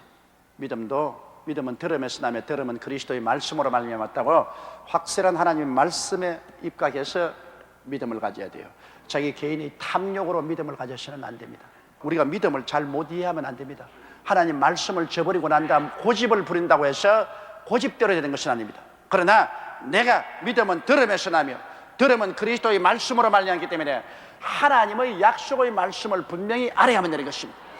그 말씀을 알면은 저 하늘이 무너지고 이 땅이 꺼져도 하나님의 말씀은 1.1획도 변치 않습니다.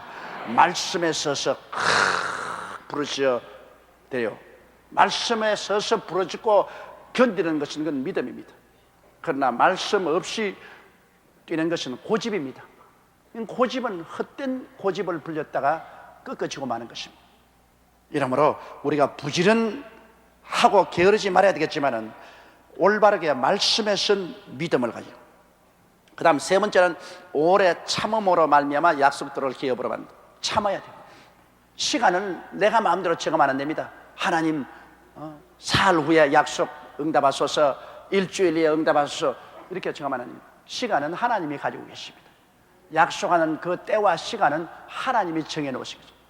모세는 40살에 이스라엘 백성을 구출하겠다고 결심을 하고 애굽 사람을 쳐 죽였으나 바로 왕이 모세를 잡아 죽이려고 하며 미디안 광야로 도망을 쳤습니다. 이스라엘 백성을 구원하는 것이 하나님 뜻인 줄 알았지만은 하나님 앞서서 40년을 앞서서 모세가 뛰었습니다. 쫓겨나고 미디안 광야에서 40년을 지나고 80이 되어서 하나님 때가 오며 하나님께서 모세를 보고 너는 애굽에 가서 내 백성을 구원하라 했습니다. 때와 시간은 하나님께 있습니다. 때와 시간은 하나님 손에 있습니다. 그러므로 우리가 하나님께 말씀을 믿고 기도했으면 그 다음에는 참아야 돼요. 하나님의 때를 참아야 돼요. 하나님은 때를 따라 모든 것을 아름답게 하십니다. 부지런하다고 지금 여러분 빨리 농사 지어서 잘 살아야지 하고 이 추운 겨울에 나가서 밭 깔고 농가를 가지고서 씨를 뿌려놓아서 아무리 부지런해도 소용이 없어. 하나님의 때를 얻어야지. 봄이 와야 되는 것입니다. 하나님의 때를 얻어야 부지런히 일하는 것이 효과를 발생하지 때를 놓치면 안 돼요. 우리 예수 믿는 사람들이 축복을 받는 이유는 하나님이 때를 얻게 만들어주기 때문에 축복을 받는 것입니다. 주를 섬기고 기도하고 있으면 하나님이 우리에게 때를 얻게 합니다. 세상 사람은 때를 놓치더라도 하나님께서 우리에게 때를 얻게 하는 것입니다. 보라, 지금은 은혜 받을 만한 때요, 지금은 구원의 때로다. 하나님이 때를 탁 얻도록 해주시면 하는 일이 다 성공을 해요. 때를 놓치면 성공을 하지 못하는 것입니다. 그 나라와 그 일을 구하고 하나님을 기다리는 사람에게 때가 오면 하나님이 막 이끌어 주시는 것입니다. 막 이끌어 주시는. 이러므로 하나님의 약속을 받는 데는 게으르지 말고 부지런하고, 그 다음엔 말씀에 선 믿음을 가지고, 그 다음엔 오래 참아서 하나님의 때를 기다리라. 그러면 약속을 기업으로 받은 자들의 본받는 자 되게 하려 하는 것이라 하면 따라 말씀했어요. 게으르지 말고 열심을 낼 것, 믿음으로 행할 것, 바라봄으로 행하지 말 것, 환경을 보고 행하지 마라, 그 말인 것입니다. 그 다음 셋째는 때를 기다릴 것. 오래 참으라. 쉽게 낙심하지 마세요. 그 다음 13절요.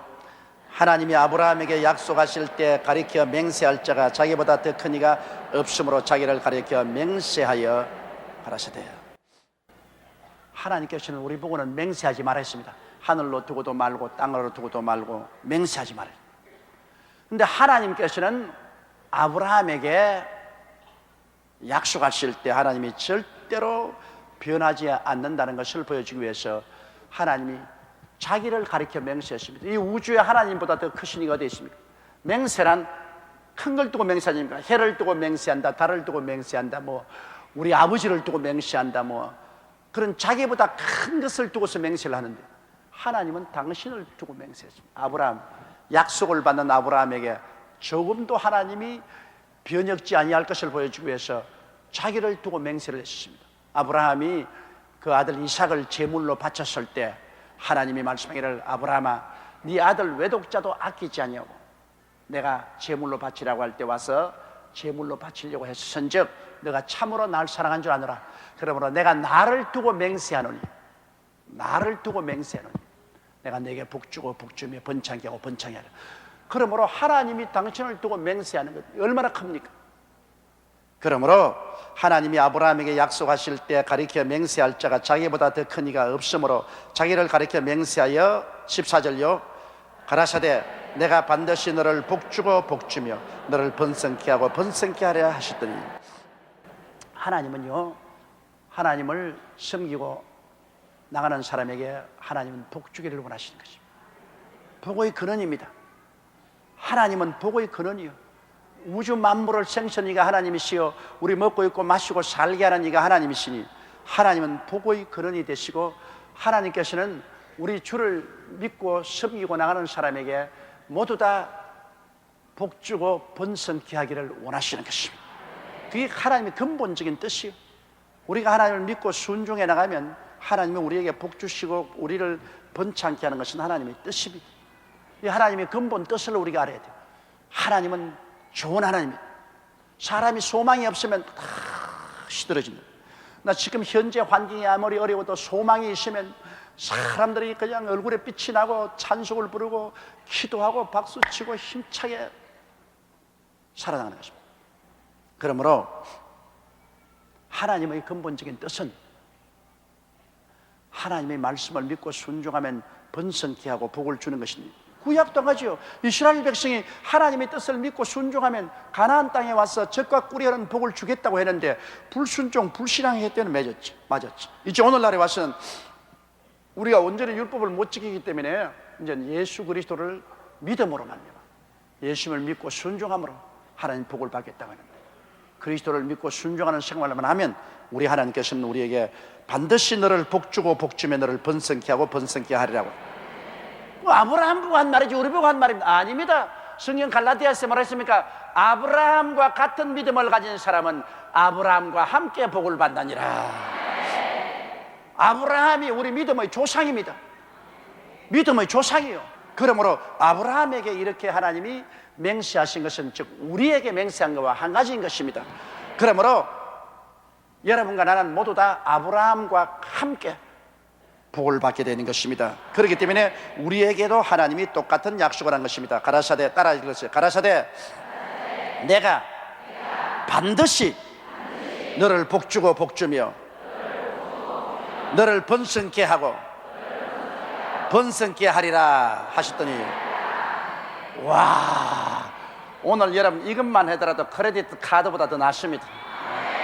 하나님의 약속, 하나님이 당신 자신을 가리켜 맹세하여 가라사대 내가 반드시 너를 복주고 복주며 너를 번창케 하고 번창케 하리라. 따라 말씀했어요. 나는 반드시 복을 받고 복을 받고 번성케 되고 번성케 되리라. 할렐루야.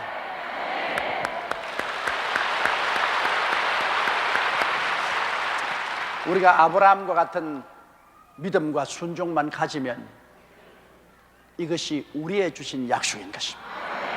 왜? 우리는 아브라함의 자손이기 때문인 것입니다. 15절요. 제가 이같이 오래 참아 약속을 받았느니라. 하나님을 믿고 순종할 때 성질이 급해가지고서 당장 벼락같이 복이 안 떨어진다고 해서 날뛰면 안 돼요. 일단 믿었으면 오래 참고 믿어요. 그러면 하나님께서 때가 오면 복을 주시는 것입니다. 때가 오지 않은데 어떻게 복을 줘요? 옛날에 내가 어릴 때 고구마 한 고랑이 아버지 보고 달라고 해서 받아가지고서 비 오는 날 다 고구마 줄기가 심어놓고 난 거야. 매일같이 학교 갔다 와서 고구마 이미 달리는 걸 뽑아봤다가 내 고구마 고랑은 다 말라 죽어버렸어. 다른 고구마는 다 나중에 뿌렸는데 이게 성이 급해가지고 글쎄 하루 만에 어떻게 고구마가 열립니까? 그러니까 또 다 뽑아보고 또 심어놓고 또 거기다 나서 또 다 뽑아보고 심어놓고 다 말라 죽어버렸어. 일단 한 믿었으면 듬직하게 믿어야 되는 것입니다. 서양 속담에 Rolling Stone does never gather moss란 말이 있습니다. 구르는 돌에게는 이끼가 끼지 않는다. 이끼가 끼려면 좀 물속에 가만히 있어야지. 자꾸 굴러가면 이끼가 끼나. 우리가 일단 믿었으면 아브라함과 같이 100살이 되더라도 믿어야 돼. 믿습니다 하고 듬직하게 믿음과 순종으로 나가면 하나님이 당신을 두고 맹세한 하나님이 어떻게 복을 안 주겠어요? 그러므로 일희일비가 되지 말고 조금 잘 된다고 너무 하하거리고 웃고 안 된다고 그냥 또 통곡을 하지 말고 듬직하게 있어서 하나님이 복을 줄 수 있는 그러한 믿음직한 사람들이 되어야 되는 것입니다. 16절요. 사람들은 자기보다 더 큰 자를 가리켜 맹세하나니 맹세는 저희 모든 다투는 일의 최후 확정입니다. 서로 그냥 다투어서 네가 옳다 내가 옳다고 정 답답하면 내가 하늘을 두고 맹세를 하고 땅을 두고 맹세한다 그 말이에요. 그러면 뭐 할 말이 없어요. 하늘을 두고 맹세하고 땅을 두고 맹세한다고 하는데 뭐 어떻게 할 말이 있어요? 맹세라는 것은 아주 논쟁이 해결 안 될 때 결정적으로 논쟁을 해결하기 위해서 맹세를 하는 것입니다. 맹세를 남용하면 안 됩니다. 우리 젊은이들이 쉽게요, 하나님 나 일생을 바쳐서 결혼도 안 하고 혼자 살면서 주님을 섬기겠습니다 맹세합니다 이러고 나오는 청년 남녀들이 많아요. 그랬다가 나중에 집에 치워라 결혼하자 결혼해버립니다. 맹세 안 한 것보다 못해요. 맹세를 안 했으면 그런 거 묶일 필요가 없는데 자기가 맹세해서 자기를 묶였기 때문에 그 다음에는 하나님 앞에 거짓말하는 자가 되어서 그 다음 그 생활에 늘 하나님 앞에 약속을 어긴 사람이 되어서 거짓말쟁이가 되어서 하나님께 축복을 못 받습니다. 그렇기 때문에 맹세를 마음대로 하면 안 돼요. 많은 사람들은 하나님이여 축복을 해주면 집을 주님께 바치겠나이다 이러고 축복받고 나면 막 안 바치거든. 그러나 그는 하나님 상대로 맹세했기 때문에 그거 해야 돼요. 성경은 하나님 앞에 쉽게 서약하지 말라고 했고 서약한 것은 반드시 지키라고 했습니다. 구약시대는 여러분 서약을 반드시 지켰어요. 입다가 전쟁에 나갔을 때 입다가 뭐라고 했습니까? 하나님 아버지요, 이 전쟁에 우리 이스라엘 위해서 이기게 해주시면 내가 집으로 돌아갈 때 제일 먼저 나를 환영해 나오는 사람을 잡아서 번제로 드리겠습니다. 얼마나 다급했던지 하나님의 도움을 받기 위해서 하나님이 이 전쟁에 이기게 해주시면 내가 이겨서 집에 돌아갈 때 먼저 환영하러 나오는 것은 내가 잡아서 번제로 드리겠다. 아마 입다의 집에 개가 있은 것 같습니다. 주인이 오면 개가 제일 먼저 나오잖아요, 짚고. 그러니까는 막 입다 생각에는 개가 나오면 개를 잡아서 하나님께 번제로 드리겠다. 그 전쟁에 이겼어. 그러니까 입다가 집에 돌아와서 내가 왔다 그러는데 제일 먼저 춤을 추고 나오는 것이 외동딸입니다. 외동딸. 입다가 그 자리에 주저앉았습니다. 세상에 네가 왜 제일 먼저 나오느냐. 개도 먼저 나올 수 있고 닭도 먼저 나올 수 있는데 보통 때 그 외동딸이 안 나오는데 그날 외동딸이 춤추고 나왔어요. 하나님께 서약한 것은 반드시 지켜야 돼요. 상대가 하나님입니다. 내가 안 지키면 하나님을 모욕해도 그런 모욕이 없습니다. 그렇기 때문에 쉽게 뭐 주여 내가 한평생 홀로 살면서 주님 섬기겠나이다, 혹은 뭐 하나님이여 내가 선교사로 나가겠나이다, 내가 있는 재산을 하나님께 다 드리겠나이다. 아주 사람들은 쉽게 하나님 앞에 서약합니다. 그러나 나중에는 막 싹 씻어버리고 자기는 잊어버려도 하나님은 잊어버리지 않습니다. 하나님은 너 나에게 거짓말했지, 나를 상대로 해서 네가 공공하게 거짓말을 했으니까 거짓말쟁이에게 내가 어떻게 축복을 주겠는가. 하나님 축복을 거두는 것입니다. 서약한 것은 반드시 지켜야 돼요. 그 다음 17절요. 하나님은 약속을 기업으로 받는 자들에게 그 뜻이 변치 아니함을 충분히 나타내시려고 그 일에 맹세로 보증하였다. 보십시오. 하나님은 약속을 기업으로 받는 자들, 아브라함뿐 아닙니다. 우리들도 하나님 약속을 기업으로 받는, 기업은 사업입니다. 내가 하나님의 약속을 내 삶의 기초로 받아들이는 거예요. 삶의 자원으로 받는 거예요. 하나님의 약속을 내가 믿고 순종하고 나가는 사람에게 하나님의 뜻이 변치 아니함을 충분히 나타내시려고 맹세로 보증했습니다. 맹세로 보증했습니다. 하나님께서 당신 자신을 그런 맹세했으니까 하나님 맹세를 어기지 못해요. 사람도 맹세를 어기면 하나님이 그 사람을 벌 주시는데 하나님이 당신 자신을 두고 맹세했는데 하나님이 자신을 부인할 수 있습니까? 하나님이 자신을 부인하면 하나님이 못 되지요. 그러므로 하나님의 약속 뒤에는 하나님의 맹세가 있습니다. 할렐루야. 하나님의 약속 뒤에는 하나님의 맹세가 있어요. 그러므로 저 하늘이 무너지고 이 땅이 꺼져도 하나님의 약속은 거짓될 수 없습니다. 하나님의 맹세가 그 뒤에 있습니다. 이러므로 우리가 하나님을 확실히 배짱 있게 믿을 수 있는 것은 하나님의 약속에는 하나님의 맹세가 그 뒤에 따른 아브라함을 통해서 믿음을 약속으로 받는 사람들에게 하나님은 자기를 가리켜 맹세했기 때문인 것입니다. 18절요. 이는 하나님이 거짓말을 하실 수 없는 이 두 가지 변치 못할 사실을 인하여 앞에 있는 소망을 얻으려고 피하여 가는 우리로 큰 안위를 받게 하려 함이라. 자, 하나님이 거짓말을 하실 수 없는 이 두 가지 변치 못할 사실, 이 두 가지 변치 못할 사실이 뭡니까? 첫째, 하나님 약속과 맹세, 이 두 가지 변치 못할 사실을 하나님 거짓말 못합니다. 하나님 약속하셨고 그리고 하나님 맹세하셨다. 약속도 굉장히 중요하지 않습니까? 그렇죠? 우리가 서로 약속하는 것, 그 약속을 어기면은 그거는 인격을 믿을 수 없습니다. 우리 인간 사회는 약속의 사회입니다.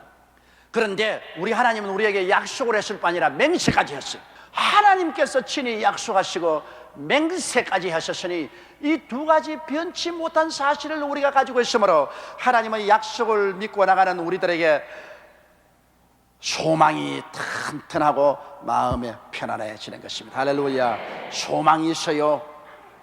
마음에 안심하고 우리가 의지할 수 있어요. 하나님이 약속하고 맹세해 주시기 때문인 것입니다. 이러므로 우리는 하나님의 약속을 우리가 믿었으면 소망을 가지고 마음의 평안을 가지고 조금도 흔들리지 마십시오. 그 다음 19절요. 우리가 이 소망이 있는 것은 영혼의 다 같아서 튼튼하고 견고하여 휘장 안에 들어가느니. 우리가 소망이 있는 것은, 소망이 있으면 영혼의 닻이 여러분, 아무리 배가 파도가 요동해도 배가 닻을 탁 내리고 있으면 배가 움직이지 않아요. 배가 갈 때는 닻을 그도 올리지 않습니다. 닻이 탁 내려 있으면 파도가 출렁거려도 배가 딱 움직여요. 이 세상에 우리가 살아가는 동안에 얼마나 세상이 변화됩니까? 신문, 라디오, 텔레비, 방송을 들어도 뭐 겁나는 건, 무서운 것, 뭐 변화된 게 많아서 사람들의 마음이 끊임없이 요동합니다. 불안과 공포로 요동합니다. 그러나 우리는 소망이 있는 사람들인 것입니다. 우리의 소망은 하나님께 있습니다. 그래, 이 소망이 닻이 돼요. 닻이 돼요. 우리의 소망이 하나님께 있는데 하나님은 약속하시고 맹세했기 때문에 천지와 만물을 지으시고 생사화복을 주장하시고 알파와 오메가 되시고 처음과 나중에 되시고 시작과 끝이 되시는 그 하나님이 우리 소망이 되시고 그 하나님의 약속의 말씀과 맹세가 우리에게 주어지시기 때문에 우리 마음속에 소망이 닻이 탁 내려있습니다. 동남풍아 불어라, 서북풍아 불어라, 가시밭에 백합아 예수 향기 날린다. 아무리 변화무쌍해도 우리 마음이 탁 안심하겠습니다. 어떠한 변화가 있어도 우리는 딱 마음에 안심해서 휘장 안으로 들어간다는 말은 뭐냐면 하나님 안에 품에 들어간다는 말인 것입니다. 하나님이 내 안에, 내가 하나님 안에, 하나님과 함께 사는 사람. 안 믿는 사람은 외롭게 사는 사람들이에요. 믿는 여러분은 하나님과 함께 사는 사람들이죠. 하나님과 그 하나님의 약속과 맹세를 믿기 때문에 그게 소망이 닻이 되었어. 내가 흔들리지 않은 것입니다. 그리고 20절요. 그리로 앞서가신 예수께서 멜기세덱의 반차를 쫓아 영원히 대제사장이 되어 우리를 위하여 들어가십니다. 이제 아론의 족보 아니에요. 아론의 족보는 전부 유대인들이 거기에 속하고 거기서 율법을 받았는데 이제는 아론의 족보가 아닌 원체 다른 멜기세덱의 족보를 쫓아서 예수님께서 제사장으로 오셔서 십자가에 죽었다가 부활하셔서 우리 앞서서 하나님 휘장으로 들어갔기 때문에 우리는 예수님을 따라, 아론을 따라 들어가지 않고 예수님을 따라 들어가는 것입니다. 아론을 따라 들어가려면 율법을 지켜서 완성되어야 들어가는데 아무도 못 들어가요. 예수님 멜기세덱의 반차를 족보가 다른 예수님의 반차를 할 때는 율법이 아니라 믿음으로 따라 들어가는 것입니다. 믿음으로 하나님의 지성소까지 들어가는 것입니다. 다음 이제 7장에 보면은 멜기세덱이 뭔지 설명하고 있습니다. 아론의 족보가 무엇이며 멜기세덱의 족보가 무엇인지, 왜 예수님을 멜기세덱의 반차적 족보를 따라 우리의 대상이 되었는지 이것을 설명하고 있습니다. 저 개인적인 우스운 경험을 할까요? 저는 학교 다닐 때, 중학교나 고등학교 다닐 때 노트가 한 권도 없어요. 그럼 왜냐? 그때 노트도 사면 비싸고 연필도 사면 비싸기 때문에 뭐 노트도 살 필요 없지만은 노트에 적을 필요가 없어요.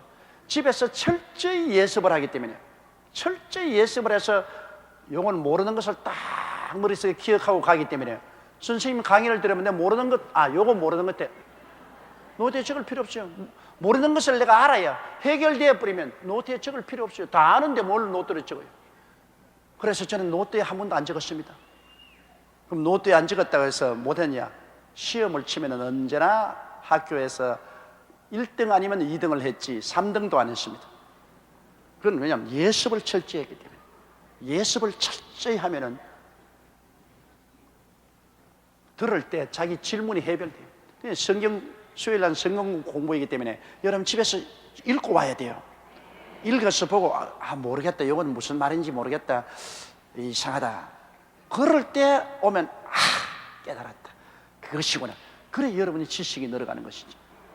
제일 핵심은 우리 하나님은 약속을 믿고 나가는 사람에게는 약속과 맹세를 주어서 변혁지 아니하기 때문에 여기에 소망의 닻을 두고 우리는 튼튼히 믿음으로 나갈 수 있다.